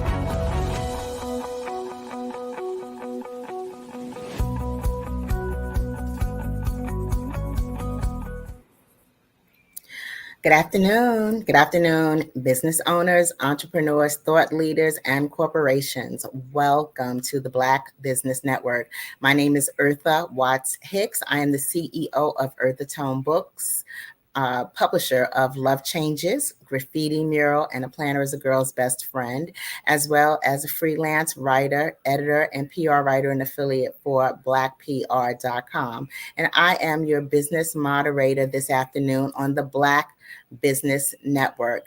The Black Business Network is a 24-hour business network showcasing Black businesses, business owners, entrepreneurs, and thought leaders worldwide. We have speakers from North Carolina, London, Singapore, Africa, Japan, cities all over the United States. The Black Business Network is a global community sharing its business knowledge to empower, inspire, and educate businesses about business. Now, our next speaker is me. Now, my name again is Eartha Watts Hicks. I'm an NAACP award-winning author, longtime active member of the Harlem Writers Guild, and executive editor at Harlem World Magazine. My debut novel, which is Love Changes, which is this little beauty right here, won the Just Read Literary Game Changer Award from the NYCHA, New York City Housing Authority branch of the NAACP. And at that time, I was named New York City Literacy Ambassador. Love Changes also won, Reader's Favorite Silver Medal in Urban Fiction. It also won Top 50 Sexy Story, and it was recognized as a summer read by the New York Amsterdam News and Fashion Avenue News as well. So this afternoon, I would like to speak about my second book baby, which is Graffiti Mural. Now, Graffiti Mural is a collection of poetry, short stories, and personal essays, most of which take place in New York or are New York City inspired. And I'm an author. I began my writing journey at age 11 with the study of journal writing, which was writing in my own journal, and poetry. So I started writing poetry at the age of 11, and there has always been poetry and songwriting at some point in my life from the time I was about 13. If you want to go back to age 11, you can say age 11 if you want to count those poems. But I say age 13 because I don't remember any of the poems I wrote at age 11. So a good chunk of my life went towards being an aspiring songwriter. And it was on that journey that I had learned that getting a song on the radio was not as simple as creating or writing a great song. There had to be a whole avenue for you to get your music to the artist, to the record label, to get it pressed, to get it on an LP, to get it performed on the radio. And if you are a stay-at-home mom, which I was at the time, that connection, that circle of influence is not easy to come by. So it was that passion that led me to turn what was my song catalog into chapters of a novel, which soon became Love Changes. And along the time and along the journey of me writing Love Changes, and after I had published Love Changes, I was continually writing pieces, be they poetry, be they healthy starts to different novels and different projects, to personal essays, things that I had experienced in my own life that may have been just a quirky afternoon, but resounded with so much meaning that I wanted to capture it.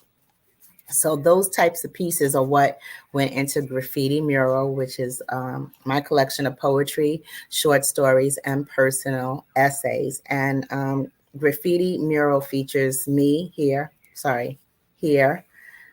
as a graffiti art behind the model, and the image of the model and that gateway alley that she's posed against the wall is a photo by Harlem photographer Kenny Graham, who does photography for his own brand, which is JD Stars, I'm sorry. And the graffiti art mural, which is on the book, is created by a graffiti artist who is phenomenal, and his name is Rakim Villanueva. So I just wanted to let you guys get a peek at it. Now, my goal for Graffiti Mural was just to do two things. One, have fun with the writing process, because, you know, I had a conversation with some of my artist friends recently that the struggle, because we have this whole internal struggle of imposter syndrome. So it's like no matter what we write, how long we wrote it, how long it took us to write it, how much we studied it, how much we researched, how much we rewrote it, how many times it's been edited, there's still this nagging voice that tells us we're not good enough. So the imposter syndrome is real. So Graffiti Mural was my conscious decision to abandon all fear and put everything into one book and just be okay with it. And that's exactly what I did with Graffiti Mural. It's my work, and I stand by it, and I had the courage to put it out there without having to beat myself up 10 times to ensure every aspect of it was absolutely perfect, which the fact that I was okay with it being pretty good was better than great for me because I tend to hold on to things. But I will read to you one of my fun poems, which was about my cat. A number of years ago, I had Kitty. That's the name of the cat. Had this cat for 15 years, and Kitty he was a mean cat. But if a mean cat can be your best friend, that was Kitty. Kitty was an amazing cat, even though he was just terribly mean. But he was a lot of fun, and he actually found his way into my novel Love Changes as the character Joy. But I wrote a poem about Kitty called Sharing Kool-Aid with My Road Dog, and I'm going to share a bit of it now. Left hand partially numb. Post-carpal tunnel release. I pour myself a drink, filling my glass past its brim, spilling Kool-Aid into Kitty's food bowl. Dry rainbow Kittle that had been ignored half the day, he now gobbles like fried catfish. Red Kool-Aid soaked. It's a new delicacy for Kitty. Makes me wonder, what if my cat, better yet my road dog, needed to undergo another kidney stone surgery? 1-800-CAT-CARE, how may I direct your call? Okay, I need to know, what's my current line of credit? And that one was sharing Kool-Aid with my road dog.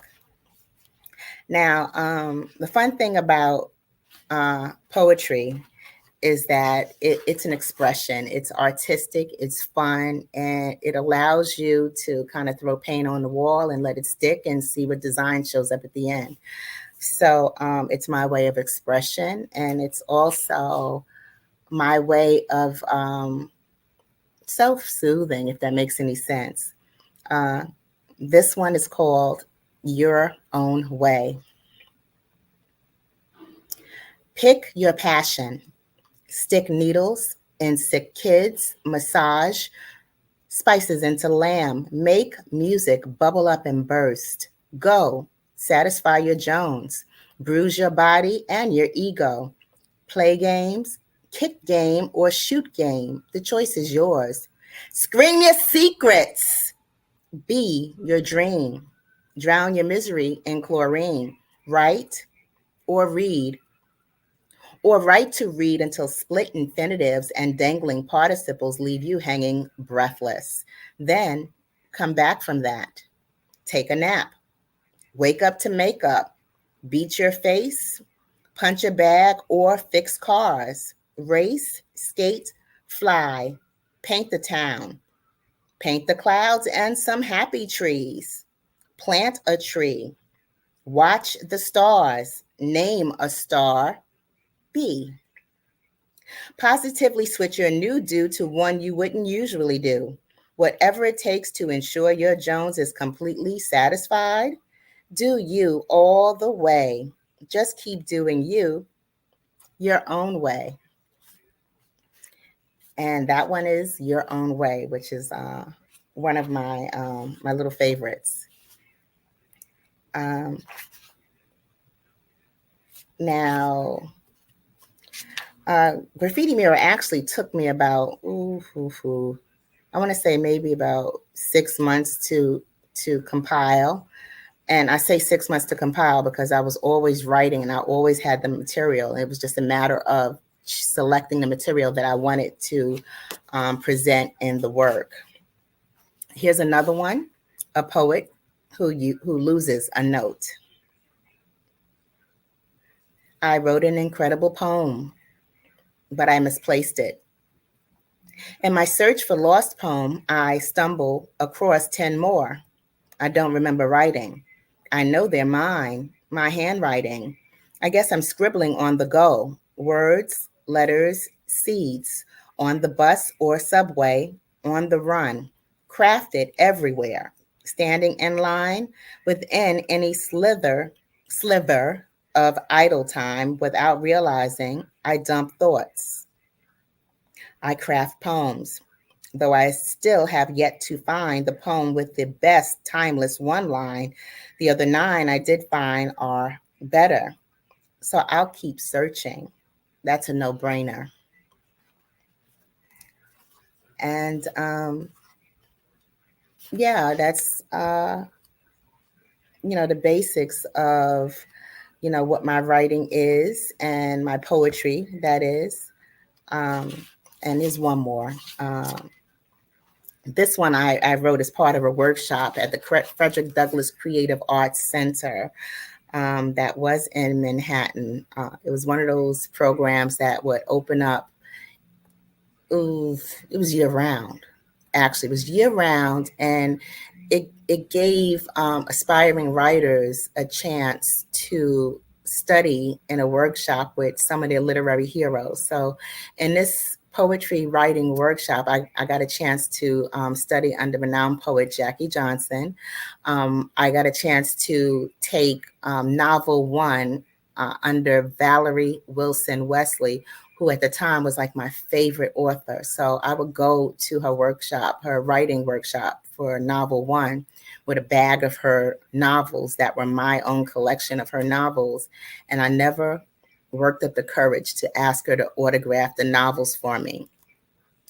But in a twist of fate, she wound up endorsing my novel Love Changes, because I did study and take her workshop. So that was the beauty of it, of that experience. And my poem that I'd written in that Frederick Douglass Creative Arts Center poetry workshop is called Summers Down South. My childhood summers spent down south taught me appreciation, a lesson the moment I stepped my polished shoes onto my family's red dirt acre. Ghetto red bricks now appealed like castle stone. By day, I'd race in white tennis shoes, my dust cloud a short leg behind my barefoot cousins. Board games. Can't easy bake mud pies, but they'll just have to do. We'd never bring sunscreen. I'm easily baked by noon. Quenching my thirst at the water pump, I'd kill for an ice cube. By night, call me the mosquito feeder and avid reader. There's only Channel 2. Early rest on the makeshift bed, rags that feel like nails, till I rise at the rooster's crow. Walk the eerie walk in the dim of dawn out to the outhouse where I handle my private business in the company of busy buzzing flies. The long journey back, I'm anticipating my room, my toys, color TV, home to the projects to watch the Bradys and play with Barbie. No dream house, still I am happy just to be me. Yeah, so I grew up in the early 70s, and it was a time where I had lived in a housing project. And in living in a housing project, I used to think, oh, this place is terrible, especially in the 70s, because New York during the 70s was abandoned buildings. This is the Bronx. Abandoned buildings, rubble, dirt lots, burnt out buildings, stray dogs, graffiti, crime. New York in the 70s was not the New York it is today. So I remember, I used to feel, oh, I wish I lived somewhere else, because you'd watch television and on television, the kids were getting ponies for Christmas. So, to make a long story short, I used to visit the South like every summer. And when I would go down South, there was no air conditioning anywhere. Not even in New York, we didn't have air conditioning in the 70s. But in the South, they barely had electricity. There was a water pump outside. We didn't have running water. We didn't have an indoor bathroom. We didn't have a shower, and it was so hot. It was ridiculously hot. And my cousins were happy to run and play and do everything barefoot when I was used to wearing my sneakers everywhere, which they call tennis shoes. Why are you playing outside in your tennis shoes? So, the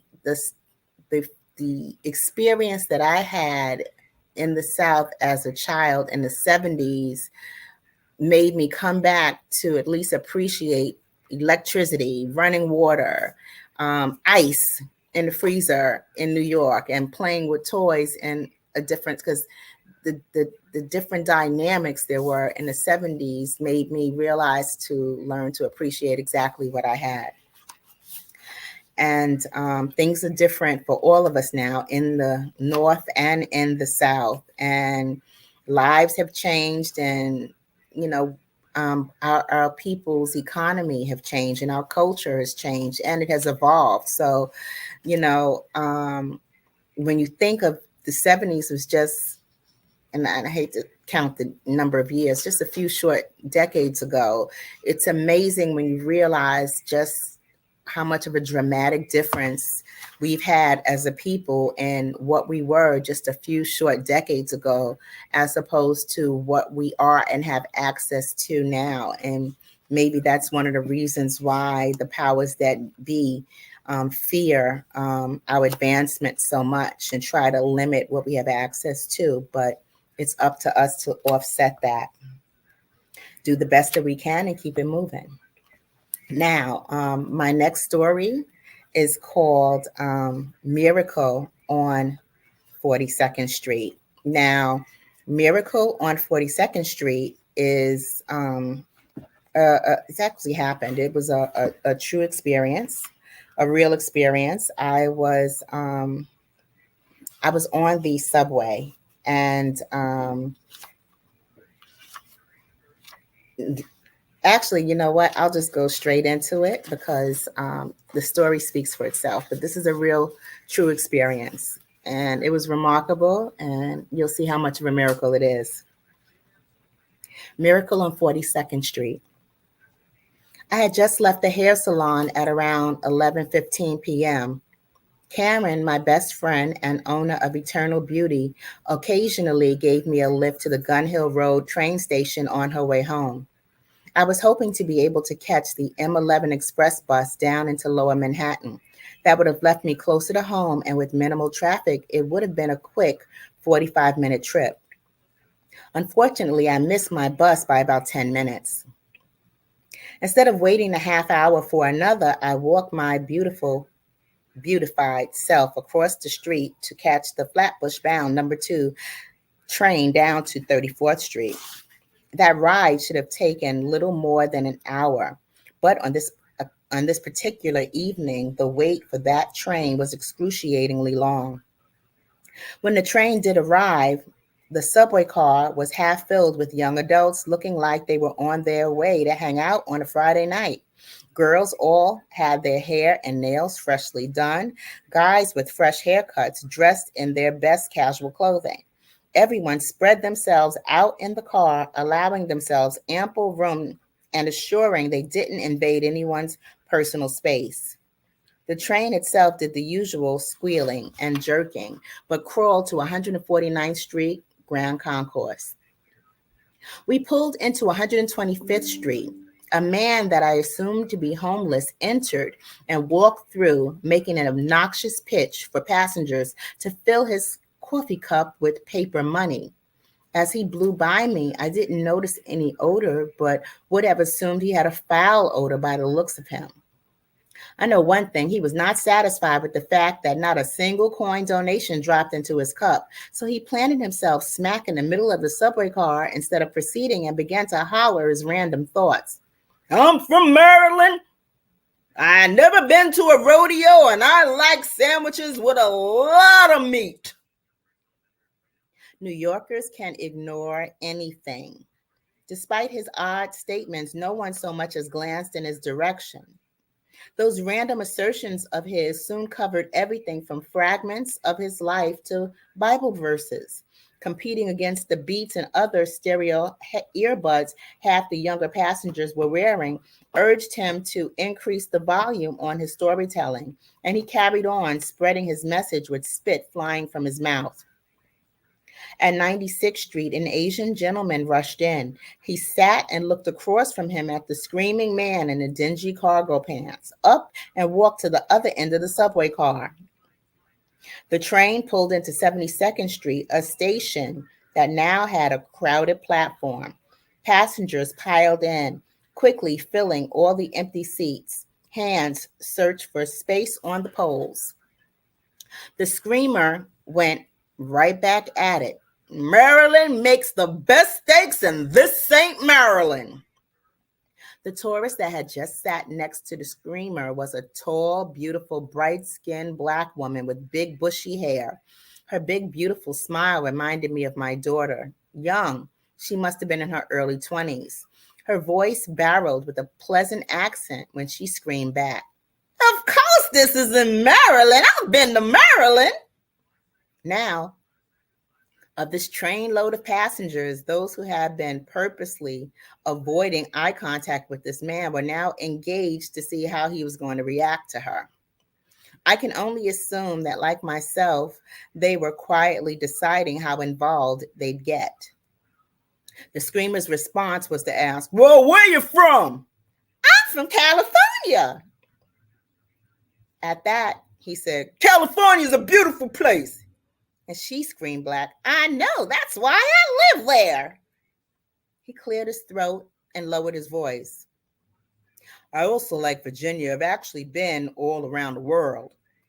"I've only been as far as West Coast to East Coast, and I've been down to the Caribbean twice, but I do love to travel." He said, "I like to travel too." Now he screamed in excitement, but his whole voice turned somber when he added, "I just haven't been able to travel for a while." At that, the tourist said, "Don't worry, you'll get to travel again soon."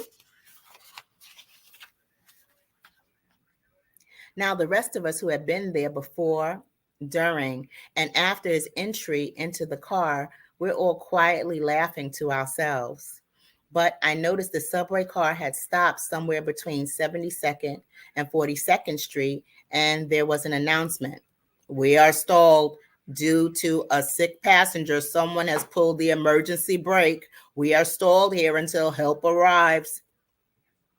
We were stuck between two stations for roughly 45 minutes, confined to this one subway car, but were actively eavesdropping on what had completely settled into pleasant camaraderie between this man and this young tourist. It was sheer beauty to witness this man's return to humanity, noticing how straight his posture became as he sat, his crossed legs, and how he was so engrossed in their conversation that his smile became as big as hers. And by the time the train had finally crept into the Times Square station, my cell phone read 1:30 a.m. I saw no EMS workers in the station, but did see about 30 police officers. The doors of the subway car opened up, and the homeless gentleman and the tourist stepped out through the foremost doors and smiled at each other. Just shy of giving him a hug, she said, "You have a great evening and be careful out here." He replied, "You too, and stay sweet, dear lady." They walked off in different directions. Several police officers rushed in past them, looked up and down the subway car before exiting and boarding the next car over. Since someone had pulled the emergency brake, it seemed they were now searching the whole train, one car at a time. The tourist had walked down the platform, and I watched the strange gentleman's cargo pants casually exiting up the stairs, while these 30 or so police officers frantically searched in and about the subway platform and cars for the missing sick passenger. Empty-handed, they converged in the middle of the subway platform, scratching their heads. I was puzzled too. Puzzled trying to figure out which passenger in our car pulled the emergency brake. That man, turns out, may have just been going through a tough break. All he seemed to really need was someone to talk to him. And that one is Miracle on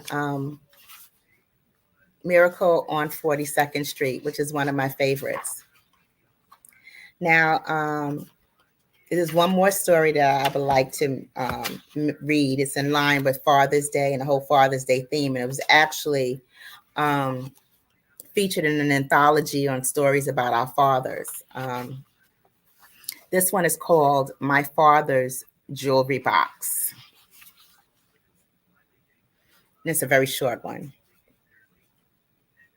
I remember one year For argument's sake, let's say it was Father's Day, but it may have actually been Christmas. I don't exactly recall. I was around 12 years old. But I remember my father had expensive taste, and for this occasion, I wanted to get him something that he would buy for himself. I searched high and low until I saw a jewelry box. A wooden jewelry box with an antique car on top. That was it. I had to get this for my father. I bought it and wrapped it and couldn't wait to see the expression on his face. To me, this was the perfect gift, and I had already pre-selected the perfect spot for it, right atop his dresser. This jewelry box just so happened to be the perfectly matching grain of wood. When I gave it to my father, he unwrapped it and said, "Oh, wow, this is nice." And I said, "You like it? For real?" And he said, "I love it." But then he walked into the living room over to his bar that was a chrome and that was a chrome bar, and it had black smoked glass. And he sat it on top of his bar. Now upset, I said, "What did you do that for?" "It goes on the dresser. I bought it to match your dresser." He said, "It belongs on the bar." I said, "No, it doesn't. It's a jewelry box." My father always knew how to make room for his lesson. Using his charm and humor, he opened the drawers, showing me they had no depth, but were embedded with cork discs. And then he said, "This is not a jewelry box. They're coasters." And I happen to have that jewelry box right here. And coasters are what we sit drinks on to keep them from putting a ring around the table. To me, the whole jewelry box looked like a jewelry box. It's not. It was a little case for coasters. But I didn't even know there was a need for coasters at 12 years old, because I put my drink and my glass on top of the table. This belonged to me. I didn't know anything about protecting furniture from ring around the glass. But that's life, and that's youth. And this is my book, Graffiti Mural. And if you would like to find out more about Graffiti Mural, you can look for Graffiti Mural on Amazon.com. There's a short link, which is www.tinyurl.com/graffiti, spelled with 2 F's and 1 T, graffiti, GRAFFITI, mural, MURAL, book, BOOK. So www.tinyurl.com/graffiti mural book. That's the link that'll take you directly to the purchase page on Amazon if you would like to grab a copy. And if you would like to hear an audio version of Graffiti Mural, the first story, which is called No More Goodwin, Livings and More, I'm voicing all 8 of the characters in somewhat different voices. That's available on a Bandcamp site, where you can also make a donation if you so choose. But the site for that is www.tinyurl.com/graffiti mural. And that'll take you directly to the audio on the Bandcamp page. So yeah, that was Graffiti Mural, and my debut novel, Love Changes, is also available on Amazon, Amazon.com, and you can look for me by name, Eartha Watts Hicks, and I've been publishing since 2013. So check me out on Amazon. You can Google me by name to see the different books that I publish. I also have a presence across social media at Eartha Tone, and that's on Facebook, Twitter, LinkedIn, YouTube, and TikTok. So across social media at Eartha Tone, you can find me and connect with me and follow me, and I'll more than likely follow you back, especially if you send me a message and tell me that you've heard about me on the Black Business Network and the Black Business Olympics. Now, I want to take this opportunity to ask everyone who is watching and listening, if you're watching the Black Business Network or you're watching the different showcases and the different keynotes from the different speakers all day, or every time that Dr. Kelly chooses to invite and open up his platform every single month, please, please, please subscribe to the Black Business Network.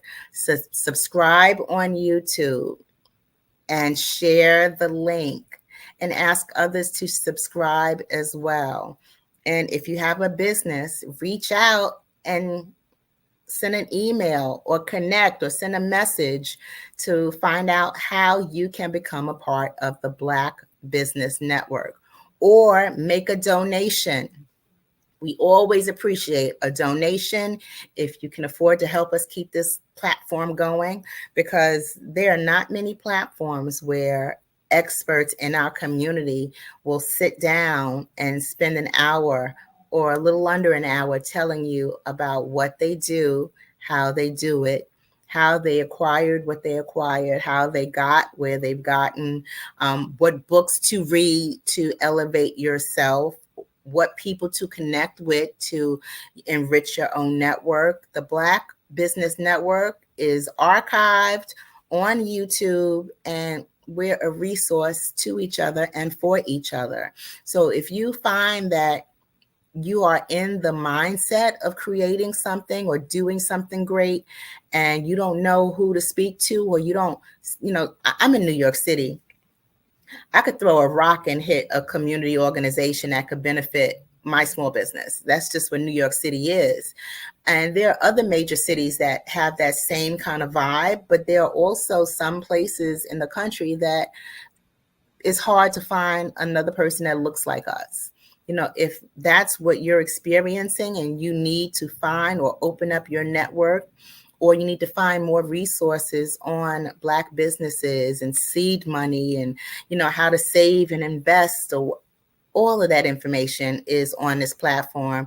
You could just run this platform for the whole 4-hour segment from any of the archive videos on YouTube, and you're going to learn something. And if you're smart like I am, you'll have a pencil ready and you'll write down that information that you can make use of.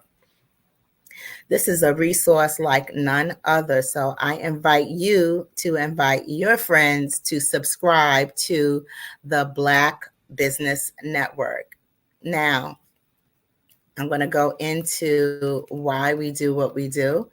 As part of the Black Business Network, I support Dr. Kelly in helping our businesses get smart, get resources, get connected, connect with each other, and teach each other about how we each individually do business. And I also would love to support him in helping the youth start and run their own business as well, because this is what this is all for. We're helping youth to become inspired, to believe that they can become entrepreneurs themselves, that they can start their own businesses. And if they're in college or on their way to college, hey, we want to give them a little college money. That would be absolutely wonderful. We can all use a little college money. I know I could when I was in college. The Black Business Expo's mission is to raise funds for high school seniors going to college or K through 12 entrepreneurs. The Expo is a fundraiser for students. So you may go to www.blackbusinessexpousa.com to donate to the scholarship fund. Or you see that little QR code that's in the corner of the screen? That'll lead you right to Cash App. Or you can open the app on your phone and just enter $BBXUSA, and that will take you to the Cash App for the Black Business Network. Now, our goal is to give laptops and up to $5,000 to 10 students. Students can register online to become part of the network. To find out more about the scholarship fund at www.blackbusinessexpousa.com.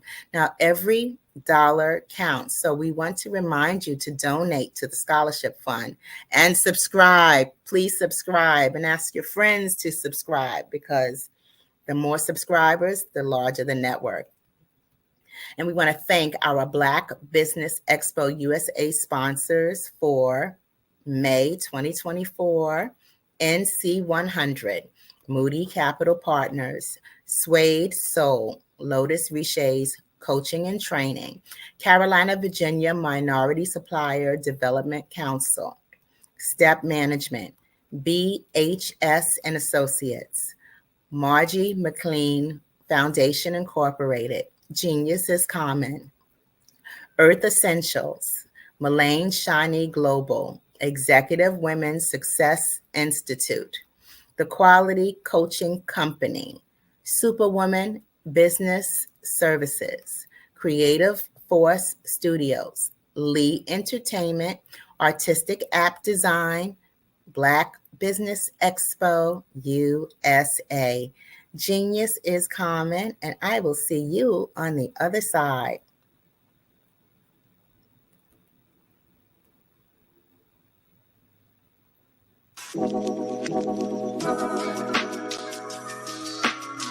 The African company and the African CEO is making a conscious decision to bring on someone external to the continent versus bringing on someone who is from Ghana or Kenya or South Africa.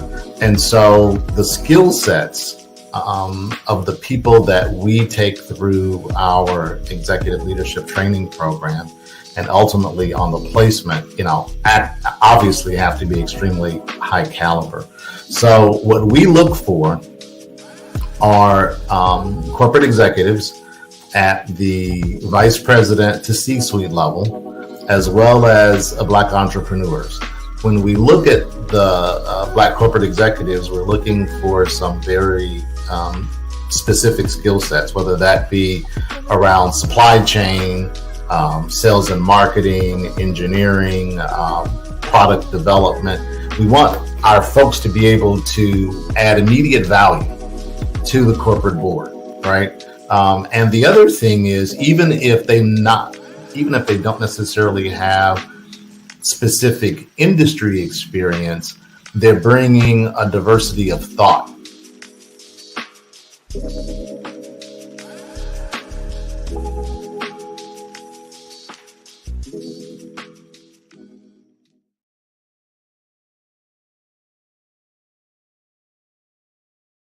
I'm Ramon Ray, founder of Smart Hustle Magazine and smallbiztechnology.com.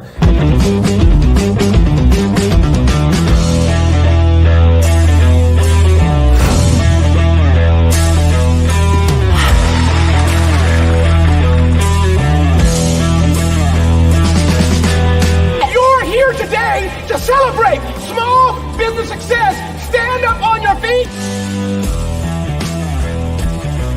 You rocked the house. It was amazing. Didn't we learn? For me, success comes from failure. One thing not to do is shake somebody's hand like this.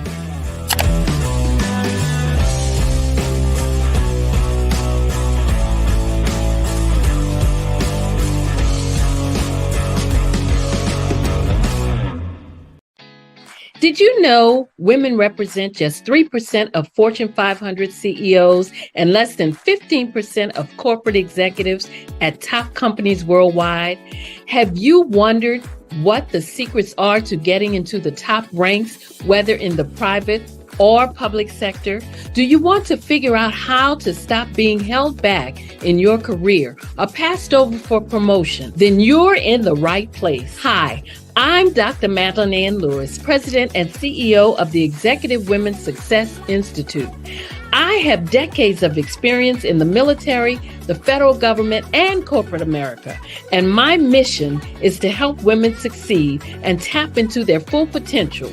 I I want to reach 1 million plus women around the world to become the leaders they are meant to be. So if you want to move into a management or executive level position, or maybe you are a female veteran transitioning out of the military into business entrepreneurship, then reach out to the Executive Women's Success Institute at 301-693-3284. Let us get you on the fast track to success.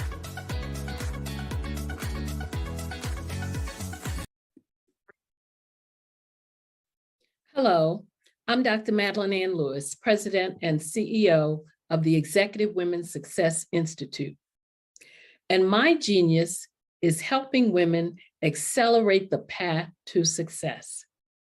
You know, I was blessed to have strong women in my life who encouraged, motivated, and pushed me to do my best and to never even think about giving up on my dreams.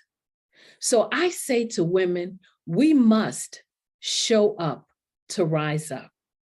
We have talents and potential, but who will see them if we don't speak up and get noticed?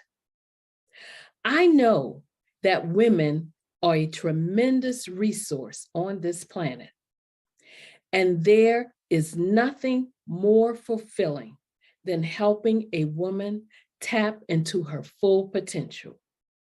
I do this because I want to be a part of helping as many women as I can to show up, to rise up. I do this because genius is common.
Dr. Eric Kelly III and a host of phenomenal speakers from all around the globe for this 7-day virtual event that you don't want to miss.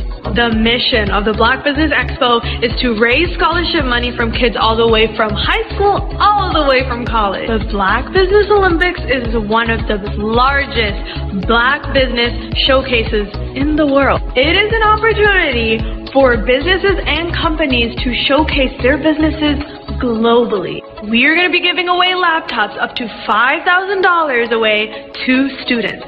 Again, I'm Olivia Appleberry, the founder of 2 Cents Finance and one of the speakers for the expo. I am so excited to see you there. For more info, go to www.blackbusinessexpousa.com or call 919-308-9090 and hope to see you there. I am Black business. From the moment I wake until the time I sleep. Yes, I am Black business. I am Black business. Tell me, are you Black business?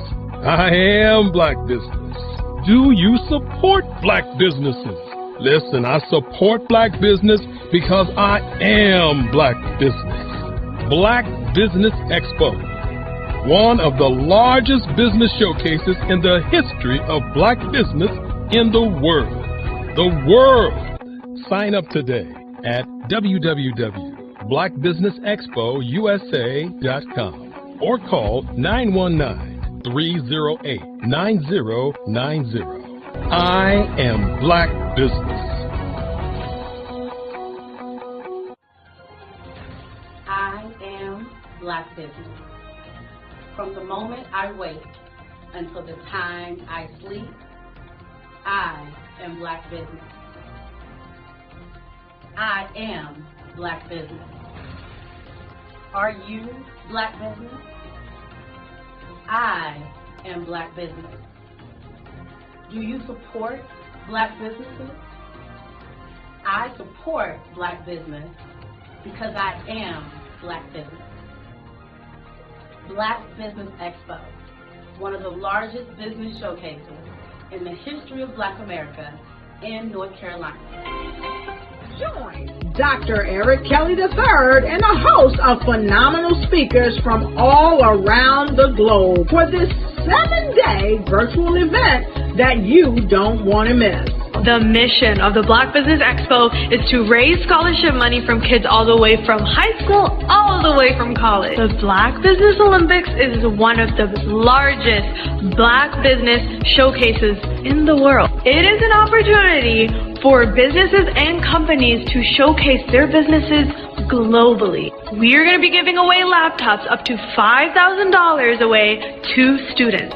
Again, I'm Olivia Appleberry, the founder of 2 Cents Finance and one of the speakers for the expo. I am so excited to see you there. For more info, go to www.blackbusinessexpousa.com or call 919-308-9090 and hope to see you there. I am Black business. From the moment I wake until the time I sleep. Yes, I am Black business. I am Black business. Tell me, are you Black business? I am Black business. Do you support Black businesses? Listen, I support Black business because I am Black business. Black Business Expo, one of the largest business showcases in the history of Black business in the world.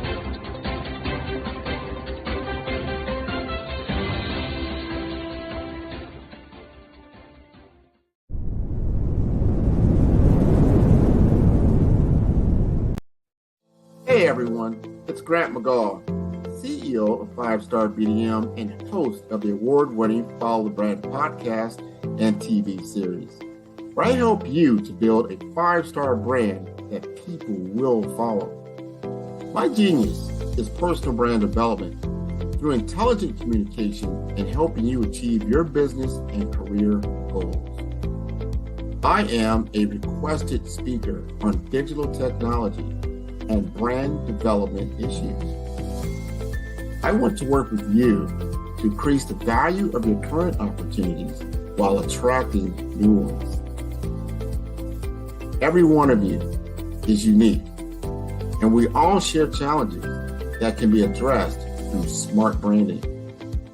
As a super connector, I work with you as an executive coach to guide you along the complicated business and career development road, providing the enhancement tools and information you need to succeed. Together, I will help you succeed in today's challenging business climate. I will evaluate and measure your progress. Best of all, I am right alongside you every step of the way. Build the brand called you. Genius is coming. Absolutely. So our coaching program help people that have the lack of time, that lack strategies, and lack the confidence to go after their dream life. So we help them implement tools. We help them implement, I love to leave the inherited lack of finances or the education behind finances. But it wasn't until I lost my firstborn, my only son, that life changed for me. And where I was going after it all, living the corporate life, hit my 6-figure income and living in my dream house with my dream man, driving my dream car. Wow. I nearly lost it all when I lost my son. And so I realized it only takes one financial catastrophe that can change your entire life. That's what made me start all new beginnings. Because no matter what's going on in life, there's a new beginning. And because of that, we develop a program called Wise Minded. My little slogan is, don't just dream it, let's live it. If they want to connect with you or work with you, what is the best ways for them to be able to do that? Well, for my social media guru, you can connect with me on every single social media platform as Tanya T. Rose.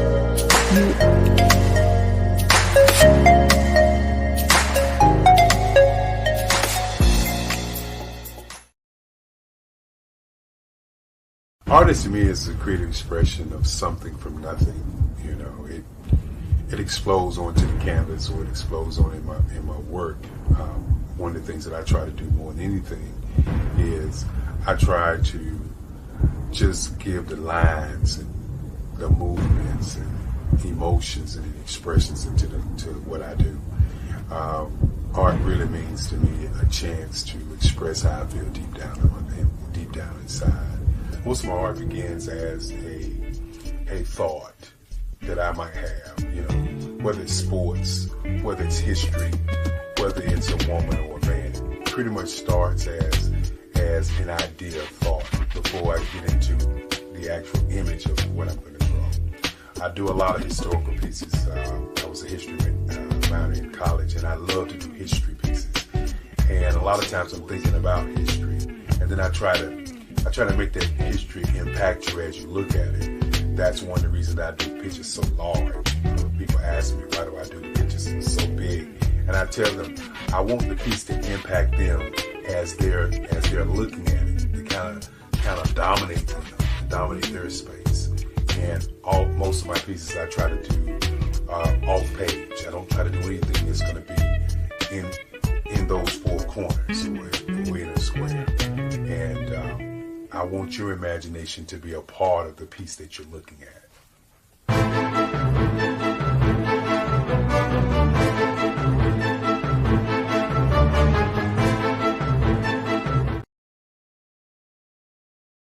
Follow the Brand TV broadcast host, Grant McGaugh, as he visits with top executives and entrepreneurs to find out their secrets of success with their personal brand. Follow the Brand TV broadcast host as he focuses on brand development to build better relationships, bring value to your business, relationships, and career. You will enjoy listening to each episode that is tailored to speak to you directly. If you're looking for this type of clarity in terms of building your brand, you have tuned into the right station.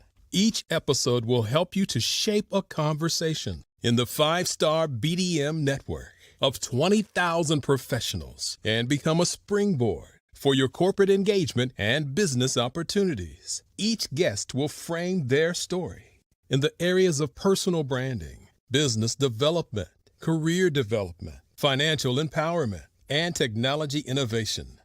Grant McGaugh explains why he is the CEO and owner of his own professional career. Grant is an accomplished business leader and entrepreneur who wants to give back to individuals to grow their personal brand strategy. Tune in as he weaves his story about new possibilities, while to you exceed expectations. If you love storytelling, this show will make for fun. Did you know that approximately 333.34 million businesses exist today, according to a report from 2021? And you may be one of those businesses, or maybe you're not in the business market yet, but you're aspiring to be a business owner. Well, guess what? You're in the right place at the right time. Because let's face it, everything is about timing and opportunity. Hi, my name is Dr. Lotus Richey, and I'm the CEO and founder of the Lotus Richey Coaching and Consulting LLC, along with the Lotus Richey Ignite Show. 15 minutes of success with Dr. Lotus Richey, as well as books to boom your business and bring who you are. And today, I want to bring this amazing message to you about the Black Business Network and the Black Business Olympics. See, the Black Business Network and the Black Business Olympics is designed to help people just like you. That's right, that look like me. to take their business to the next level, not just in your front yard or your backyard, but globally. The Black Business Network and Black Business Olympics is designed not to just help you survive, but to help you thrive.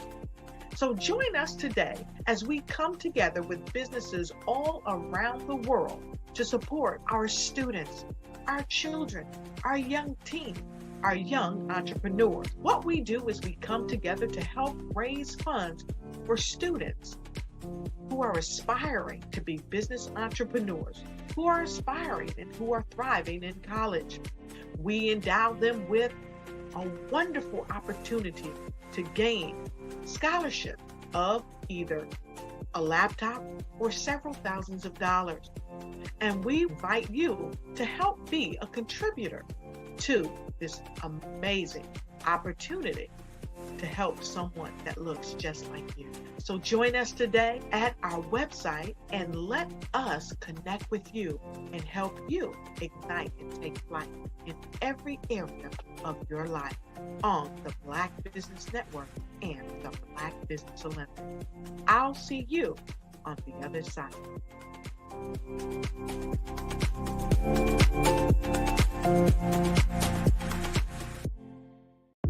The Black Business Network and Black Business Olympics are essential platforms for Black business owners globally. They provide the tools and support you need to succeed in today's competitive marketplace. Join us today as we collaborate together with businesses from around the world to support our children, students, and young future entrepreneurs, Black businesses, and corporations. We raise funds for students going to college and young entrepreneurs who are aspiring to be business owners, and we invite you to be a contributor today. Visit the website www.blackbusinessexpousa.com to connect with and learn more about how the Black Business Network and Black Business Olympics can help you not only share your amazing business story to businesses, but also serve future generations. Hello, my name is David Jones, CEO and co-founder of the Hello LLC, where we help businesses build a culture, brand and experience, and leverage technology to pivot into Web3. Join the Black Business Network streaming live into Roku, Metaverse, STEM City, Black Multiverse Enterprises, Hulu, YouTube, iHeartRadio, Apple, Facebook, LinkedIn, Spotify, Twitch, and Google Podcasts. Tune in, turn on, and let's thrive.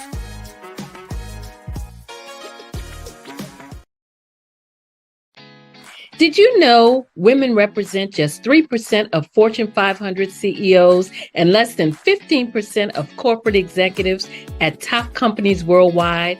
Have you wondered what the secrets are to getting into the top ranks, whether in the private or public sector? Do you want to figure out how to stop being held back in your career or passed over for promotion? Then you're in the right place. Hi, I'm Dr. Madeline Ann Lewis, President and CEO of the Executive Women's Success Institute. I have decades of experience in the military, the federal government, and corporate America, and my mission is to help women succeed and tap into their full potential. I want to reach 1 million plus women around the world to become the leaders they are meant to be. So if you want to move into a management or executive level position, or maybe you are a female veteran transitioning out of the military into business entrepreneurship, then reach out to the Executive Women's Success Institute at 301-693-3284. Let us get you on the fast track to success.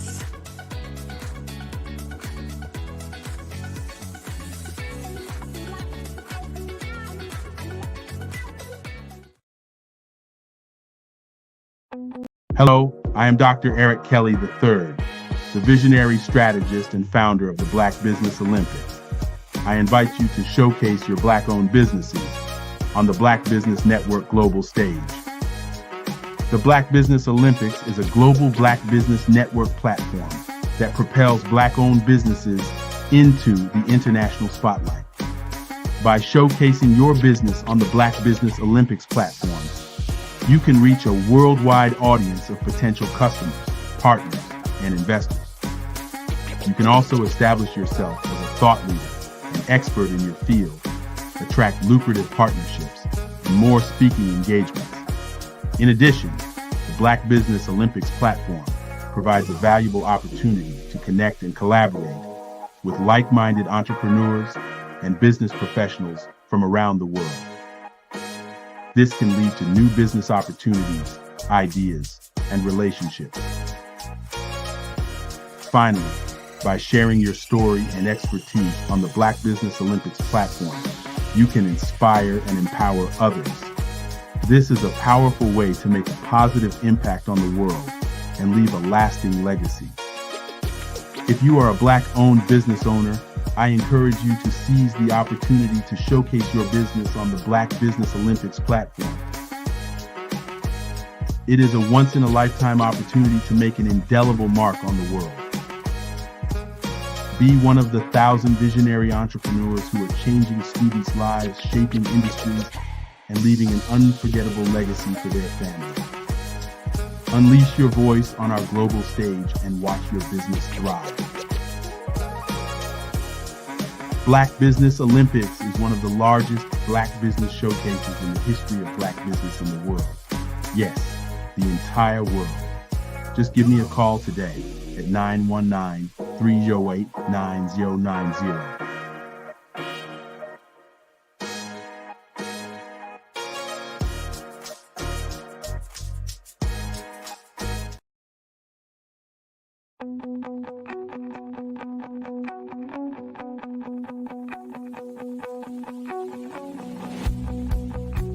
I am Black business. From the moment I wake until the time I sleep. Yes, I am Black business. I am Black business. Tell me, are you Black business? I am Black business. Do you support Black businesses? Listen, I support Black business because I am Black business. Black Business Expo, one of the largest business showcases in the history of Black business in the world. The world! Sign up today at www.blackbusinessexpousa.com or call 919-308-9090. I am Black business.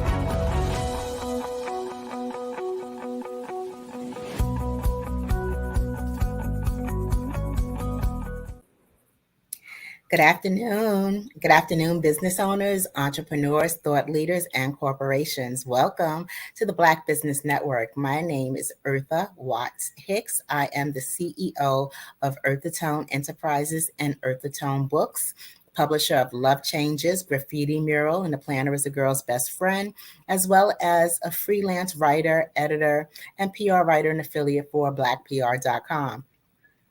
I am your business moderator this afternoon on the Black Business Network. Black Business Network is a 24-hour business network showcasing Black businesses, business owners, entrepreneurs, and thought leaders worldwide. Now, we have speakers from North Carolina, London, Singapore, Africa, Japan, and cities all over the United States. The Black Business Network is a global community sharing its business knowledge to empower, inspire, and educate businesses about business. Our next speaker is Favor Obisek. Favor Obisek is the founder of Work and Play Entertainment and a 5-year podcast host of WeDon'tPlayPodcast.com, where the primary goal is to inspire, entertain, and educate others on the boundless value of problem-solving solutions, innovative products, and marketing and advertising, implementing strategies using applied SEO, which is search engine optimization technology. So I present to you Favor Obisek. Thank you so much for having me here. No. Good afternoon, Favor, and welcome. Welcome to the Black Business Network. Thank you. Thank you so much for having me. You're welcome. And Genius is coming, and I will see you on the other side. Yes. Thank you so much for having me here. And this is a great time to be here. And I really appreciate the opportunity to be in this space with you and just give you some insights on how you can be able to create content for yourself. But more importantly, how content can create avenues for you. And before I even get started, I just want to thank Dr. Eric Kelly III, for allowing me to be here. I really appreciate the opportunity. And I hope what I'm bringing to you today will be valuable information that you can take home and you can take action. So today, what I want to tell you about is basically handling information on how you can use podcasting to elevate your brand. How can you use podcasting to become an authority in your niche? How can you use podcasting to be a voice to your community? How can you use podcasting to be the best person out there that's being listened to, that someone can connect with? Now, if you've never thought about podcasting before, this is the time to think about podcasting. Because I don't know if you're aware of this, but according to listennotes.com, with 2 N's, there are only 3.3 plus million podcasts in the world. And look at these numbers. Out of 3.3 million podcasts in the world, only 1 million of those podcasts are podcasts that were released in 2020. So out of the podcasts that were released in 2020, ask yourself this question. Where were you in that million? Are you the person that was creating content? Are you the person that was making the content? Are you the person that was being interviewed in the content? Now, for you to ask that question, you have to ask another question. Where was I when things were happening? When it comes to content, when it comes to distribution, when it comes to technology, right? So in this 3 million podcasts that we have in the world activated to us today, 1 million of those podcasts were released in 2020. But here's a caveat. Out of 3 million podcasts in the world, only 13.2% of podcasts in the world are active. They're available, but they're not active. Meaning, not everybody finishes 10 episodes. Not everybody gets to 25 episodes. Not everyone gets to 50 episodes. Not everyone gets to 100 episodes. The drop from having 8 episodes to 100 episodes drops from 54% market share to 6% market share. So what does that tell you? If you want to be in the top 1%, the top 5%, the top 6%, you have to think about being on a podcast, because not everybody is on a podcast. Everybody could be on a podcast, but not everybody's like you. So in today's room today, for you to listen to what I'm talking about when it comes to podcasting, think about yourself. Think about where you are today. I'll give you a story about myself, because I'm sure you're wondering, okay, what is he talking about? Where is he going with this information? I'll give you a little story about myself. When I started my podcast is called We Don't Play, right? I intentionally used the word we because I did not want myself to be in the picture. I wanted it to be everybody plus me, but I didn't want myself to be the only one in that picture.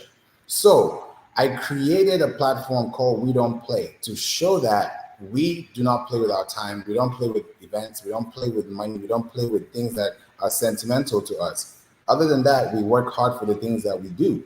You know, if you don't work, you don't eat. If you don't work, you don't play. It's a biblical scripture. It's a biblical principle, right? So we created that thing called We Don't Play so that you can also come on board, listen to stories from other people than myself to learn more about how you can help yourself become better for your world.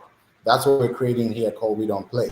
And because I created that in 2019, fast forward down to 2024, we're 5 years in, and now we are able to teach other people how they can be able to scale their podcast, how they can monetize their podcast, how they can even start a podcast.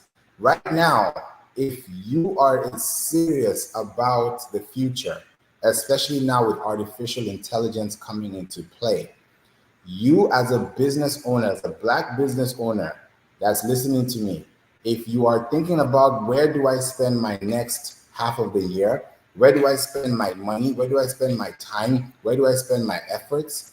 It should be in a podcast. Now, let me ask you this question. It's a rhetorical question. When was the last time you did something new for the first time? If you haven't answered that question immediately and you have to think about that question, you have to think about the answer to that question before you answer that question.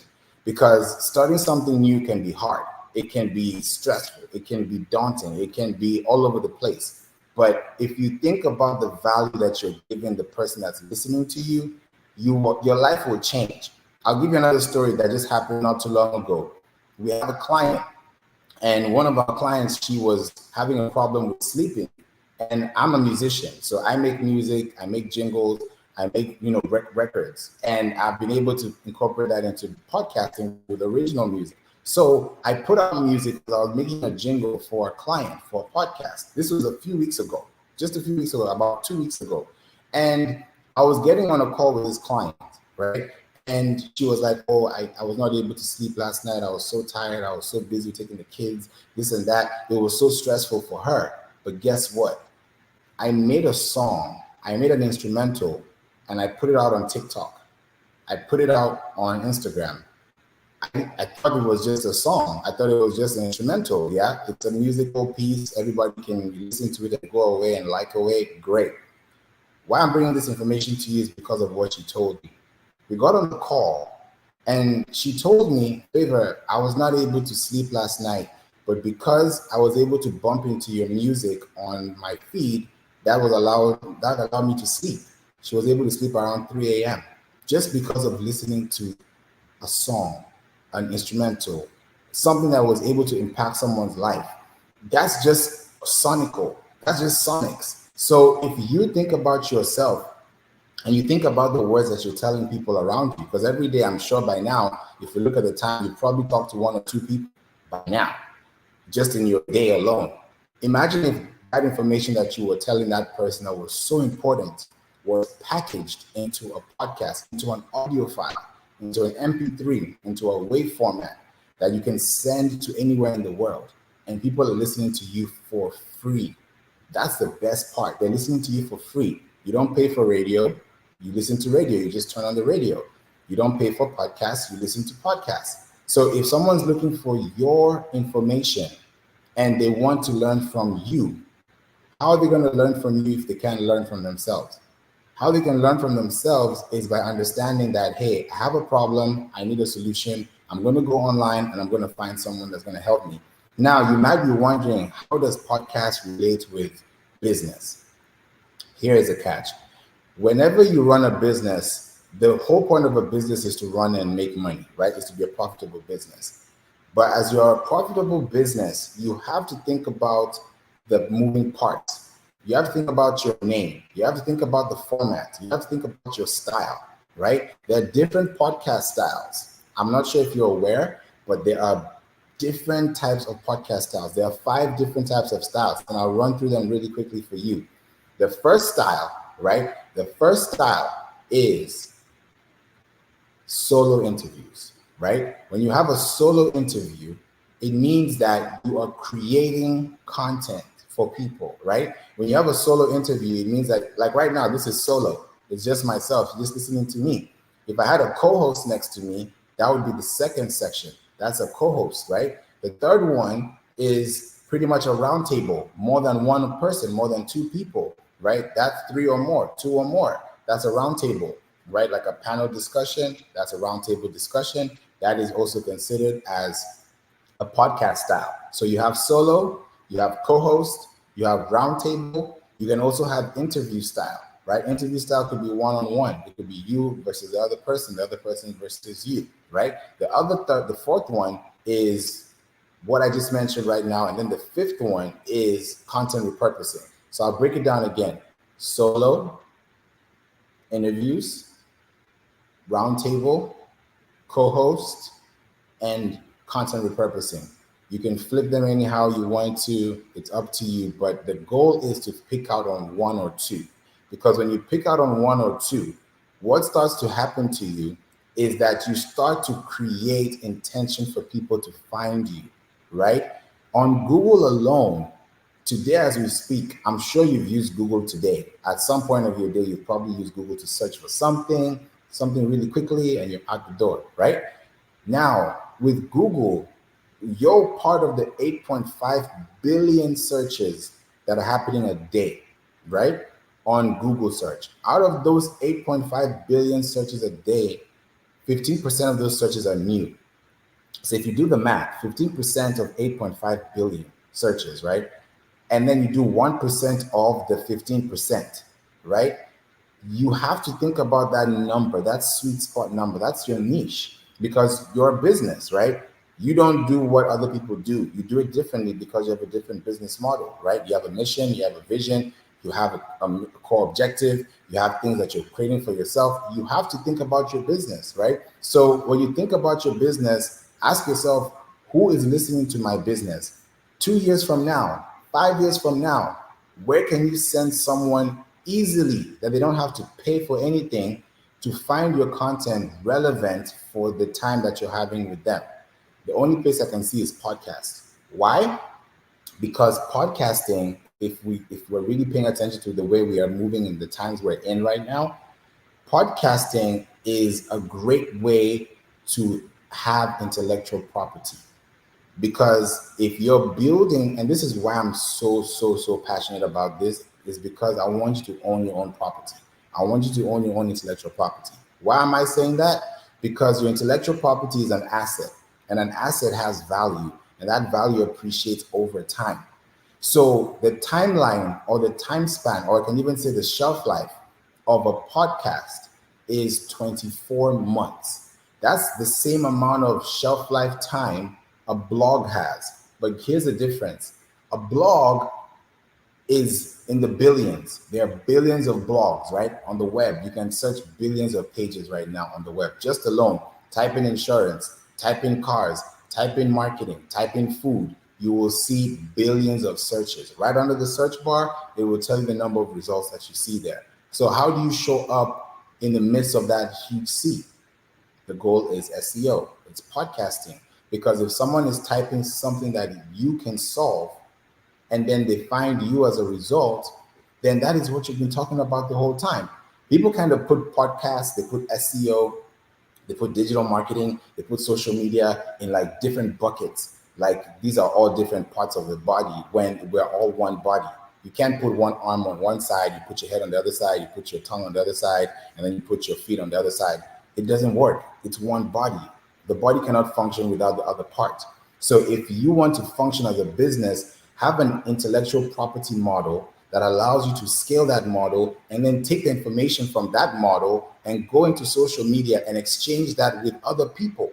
You're exchanging with leverage. When you're exchanging with leverage, you have equity. You don't have really any equity if you're creating content and all you see that is your content on YouTube, your content is on Instagram, your content is on Facebook, your content is on TikTok, and all of a sudden you can't do anything past that. So if you're creating content, you want to create content that is lasting long, because that lasting content can stand the test of time.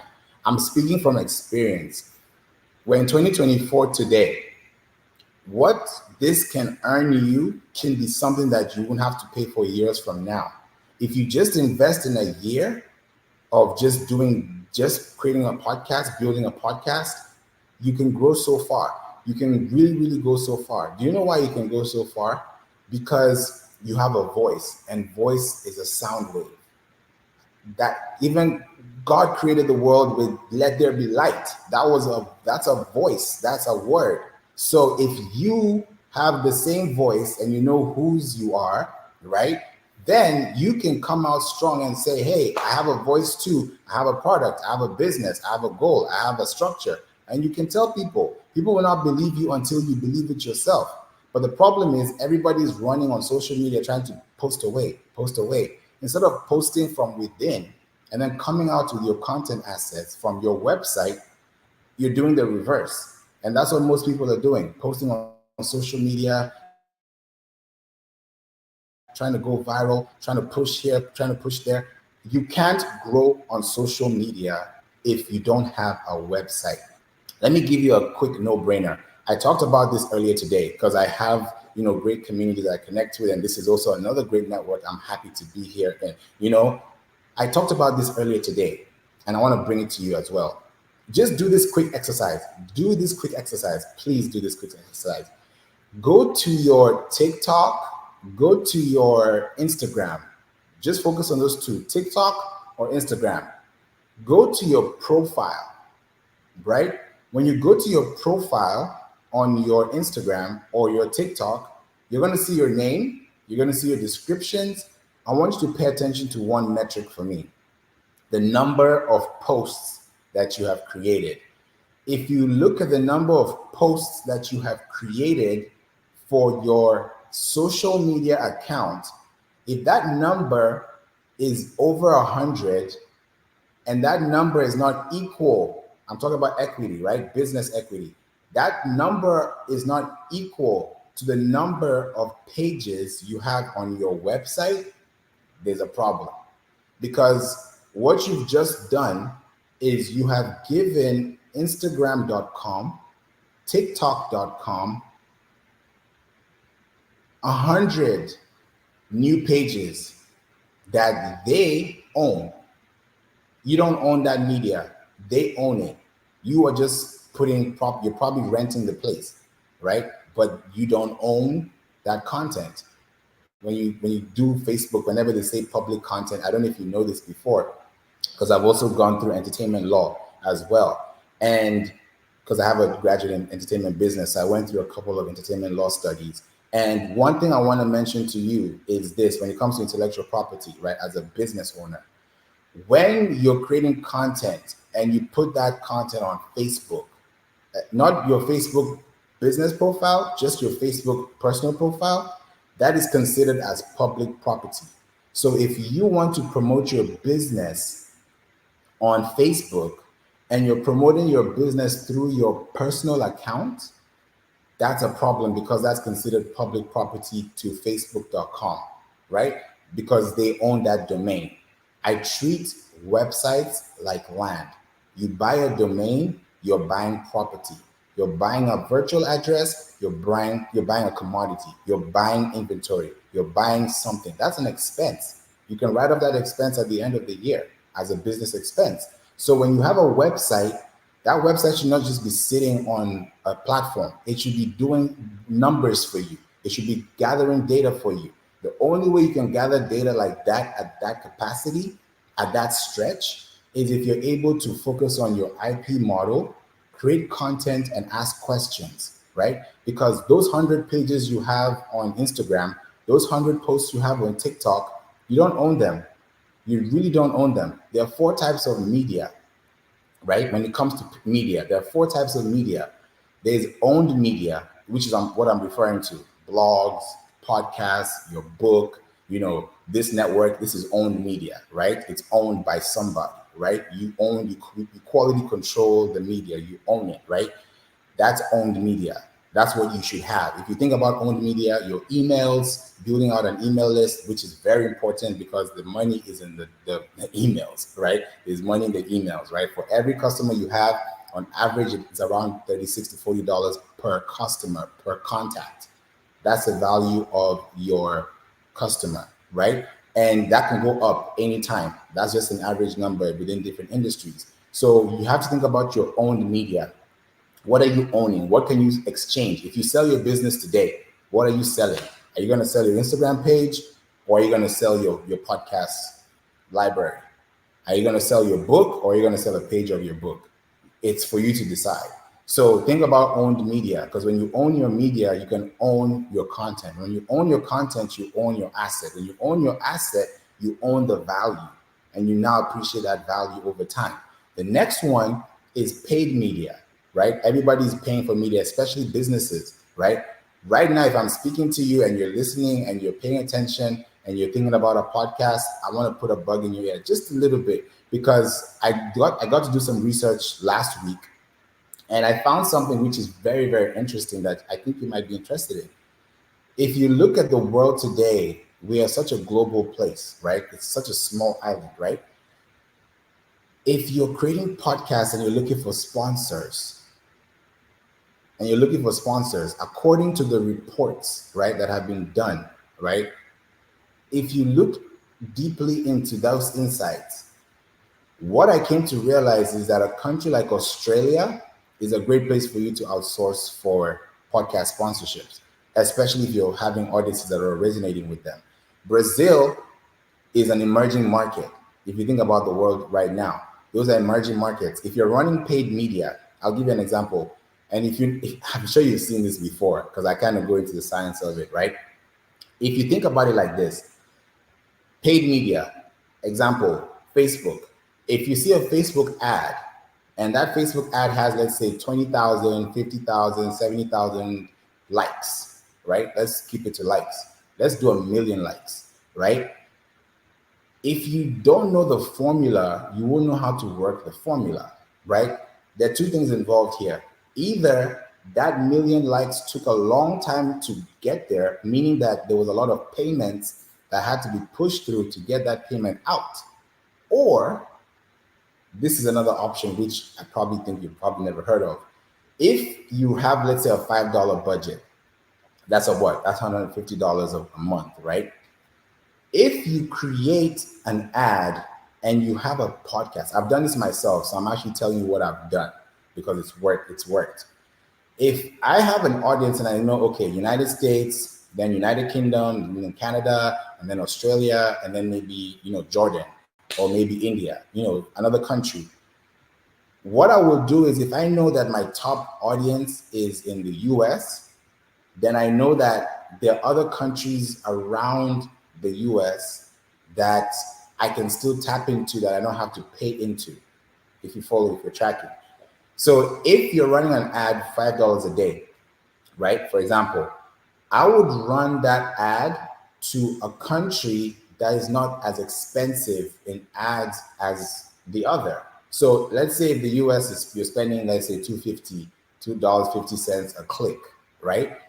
If I go to Brazil or if I go to Australia, I might pay about half of that price or 30% of that price, or maybe even 90% of that price. You can be shocked, right? And then you run the ad there because it's the same age group, it's the same gender, it's the same affinity, it's just a different audience. And when I say an audience, I mean the demographic, right? Not the psychographics, because when you're doing ads, people think of demographics. You're supposed to think about the psychographics, because marketing is psychology. People read from left to right. So if you're reading from left to right, how is your marketing moved from left to right? How are you positioning yourself? Positioning equals to sales. So if you're thinking about getting sold out, whether it's an arena, an event, a business, whatever it is, you have to think about a podcast in some form or fashion. I'm sure you're wondering, now I have to start a podcast. You don't have to start a podcast. That's one thing you can do as a business to increase your asset, increase your business value. But think about it like this. Imagine if you had a podcast and then you're now going to another podcast to talk about your podcast. That's a compounded interest compared to, oh, I'm just talking and I'm just going to go and talk on this show and then I'll leave. That person has gained traffic. That person has gained something. You will gain something too, especially if you're doing it correctly. You can gain a backlink if they do it correctly. But what's more important is the longevity, right? So if you're paying for media, you're paying for media because you're paying it from an owned perspective, if that makes sense. So you're paying for media because you want this thing to go beyond the organic trend, beyond the organic influence, beyond the organic move, beyond the organic wave. That's how you're doing paid media, right? The third one is shared media. Shared media. I'm not sure if you're aware of this. I do a lot of research, so I want to also send this out to you too. Google partnered up with Reddit. I'm sure some of you know Reddit. Reddit is a forum platform that has a lot of connections with people talking about different topics, right? It's like Quora. Reddit partnered up with Google. Now, let me go a little bit into AI, artificial intelligence. Gemini AI is Google's AI model, right? We know about Gemini AI right now. You can use, they used to be called Google Bard, and now they dropped the Bard and then they turn it into Gemini. Now, this is the interesting part. Reddit have their own AI. It's called Vortex. So Gemini and Vortex are talking to each other about you. So where are you in the map? Where are you on the map? Where are you within the map? If you're not on the map, if you're not in the map, if you're not within the map, then you're outside the map. And what do I mean by outside the map? It means that nobody can find you if they search for you. And how are they not finding you? Because you don't have links. And those links are not connected to social platforms, right? They're not sharing media.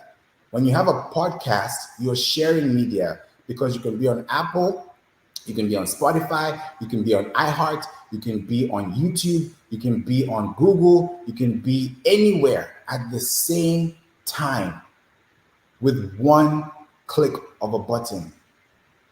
Isn't that easier than posting 3 times a day on social media trying to get somebody to follow you or someone to like you? You can do that. That's giving you more content, but you're taking that content from somewhere. Look at the big guys. Look at CNN. Look at Bloomberg Report. Look at even go to TMZ. Go to the Shade Room. Go anywhere, a news site, and then go to their social media. What that question I asked you in the beginning, look at the number of posts and then match that up to the number of links you have. If you go to CNN's Instagram right now, every post that CNN has posted has a link attached to it. They'll tell you, this is a story, click the link in our bio to read more. You click on the link, you have access to CNN.com. You have a page there. TMZ, they do the same thing.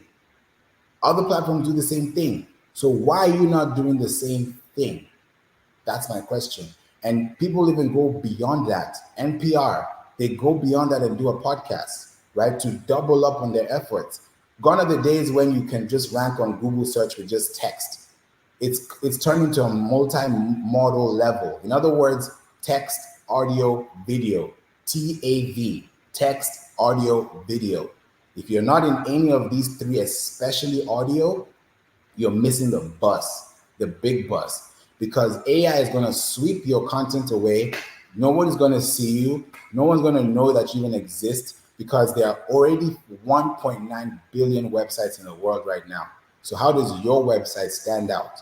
How you stand out is by being outstanding. And how do you be outstanding? By doubling up on your efforts, doubling down on your work. How do you do that? By creating content. Now you're going to ask me, how do I start creating content? From here, there's a platform called riverside.fm. You can go in there, record episodes. You don't have to record 30-minute episodes. You don't have to do an hour like I'm doing right now. You can start off with 1 minute, 2 minutes, with 3 minutes. Drop them every day. That's 365 minutes in 365 days. If you can do that consistently and you put out content, come to me next year and tell me that it didn't work and we can talk about it. But I want you to understand that this is something important to look at. The fourth one, and this is my last point, the fourth type of media is earned media. I'll give you a case study, a live case study. Today is May 31st, right? From May 1st to May 31st, I have been talking. I have been speaking for at least 1 hour a day on a platform called Clubhouse, right? And I've been speaking from Monday through Friday from 9 a.m. to 10 a.m. Central this whole month. That's about 20 hours of content that I can't go back 20 days from now. I can't go back 20 hours, but I have 20 hours of content that I can now repurpose into my academy. Because I have a podcast growth academy. I just kicked off this month. We have people coming in. We're about to be really going out to the people to let people know how they're running. And we've even created incentives. The first 5 people that literally go up to 25 episodes in the academy, they get a hotel voucher so they can go to for a weekend with their family and their friends for a weekend, and they get a hotel voucher. They don't have to pay for that trip as far as the accommodation is concerned, because I'm giving them an incentive to say, hey, thank you so much for putting work in yourself and investing in yourself to get a better tomorrow for your family. So if you think about earned media, think about earned media by focusing on owned media. Because when you own your media, when you speak your truth, when you go on LinkedIn, when you come to platforms like this, when you go outside, people are going to remember the thing that you said in a way that's going to resonate with them. They might not remember everything you said, but what you say and how you say it and how you make them feel in the time that you say it is what's going to keep them coming back. Because that creativity that you're creating for them is just a little bit of an iceberg of a tip of the iceberg of what you could do for them. So if you want to grow your account, If you want to grow online, all these platforms, Wikipedia, Google, Instagram, Wedding Wire, Yelp, all these big businesses, Amazon, Target, all of them have the same thing, a website. All of them have the same thing, links. All of them have the same thing, trusted signals from shared media like social media. They all have websites. Some of them have podcasts, some of them don't. The ones that have podcasts are doubling up on their efforts, because guess what? When you have a podcast, when you have a blog, someone can sponsor your show and you can actually have 2 slots instead of 1 slot. So you have to think outside the box as a business and ask yourself, can my grandchild listen to my voice in 2050 on a podcast that they can have access to because I put it on digital audio once upon a time? Or am I going to let my grandson or granddaughter scroll through my Instagram to look for me 50 weeks ago to find that one piece of content? Where do you want to be? Do you want to be in the 1% or do you want to be in the 99%? If you want to be in the 1%, podcasting is going to be the greatest place for you, because we're moving to Web 3. I don't know if you've heard of Web 3 before. There's Web 1, there's Web 2, there's Web 3. Web 1 is the back in the day, AOL, MSN, Yahoo. It was just read only, right? Web 2, that's where social media is coming in. We're in the social media phase. We're in 2024. Facebook turned 20 this year. So Facebook is not 21 yet. Facebook can't go out yet. If you really think about Facebook as a person, Facebook is a village, it's a nation, it's a place where you can find people, right? Over 1 billion people, right? So if you're thinking about owning your media, where do people spend time? On websites, on apps. So why don't you build yours so that people can spend time with you? So this is something that I really hope you understand, and I hope you take some knowledge. Thank you so much for having me. Thank you so much, Favor Abisi. That was such valuable information. Please remind us how and where we can connect with you online, especially subscribe to your podcast. Please. Yes, thank you so much. I appreciate that, Artha. So if you want to connect with me, you can find me at wedon'tplaypodcast.com. Just type in wedon'tplaypodcast.com. You'll get a pop-up, leave your contact information there. You'll get the emails directly. If you want to do work with me, if you need help with your website, anything to do with SEO, you even get an audit, or just say, hey, what's going on in the market? Reach out to me, connect with me on LinkedIn. Exactly how you see my name in here is Favor Obasike. Reach out to me, please, and I'll be able to connect with you on LinkedIn. We can have some coffee, talk about some business, and we can see how to make your business thrive in 2024. Thank you so much, Favor Abisek. Genius is coming, and I will see you on the other side. Thank you for having me. Wow. That was definitely inspiring, and it's good to know. So, if you have time, look at that whole segment again and take some notes, because a lot of powerful and useful information there.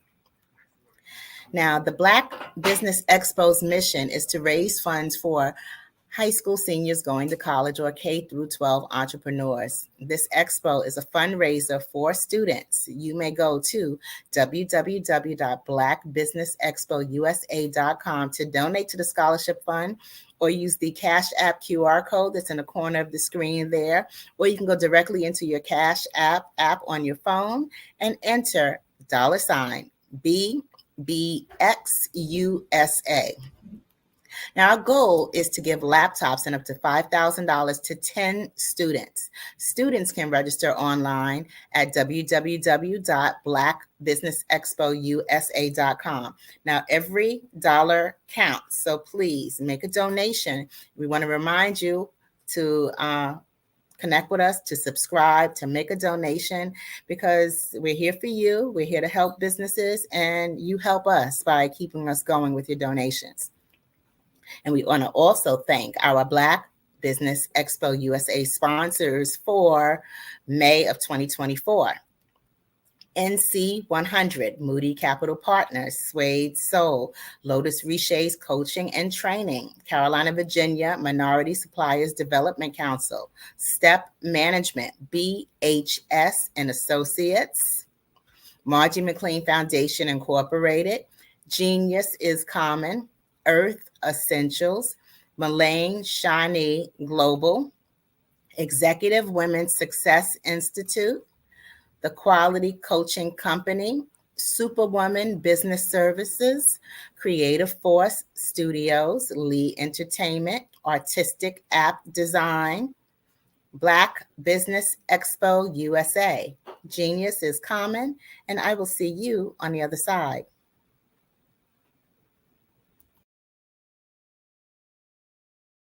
The Black Business Expo's mission is to raise funds for high school seniors going to college or K-12 entrepreneurs. This expo is a fundraiser for students. Please, you may go to www.blackbusinessexpousa.com to donate to the scholarship fund or use the Cash App at $BBXUSA. Our goal is to give laptops and up to $5,000 to 10 students. Students can register online at www.blackbusinessexpousa.com. Every dollar counts. Please donate to the Black Business Expo USA Scholarship Fund.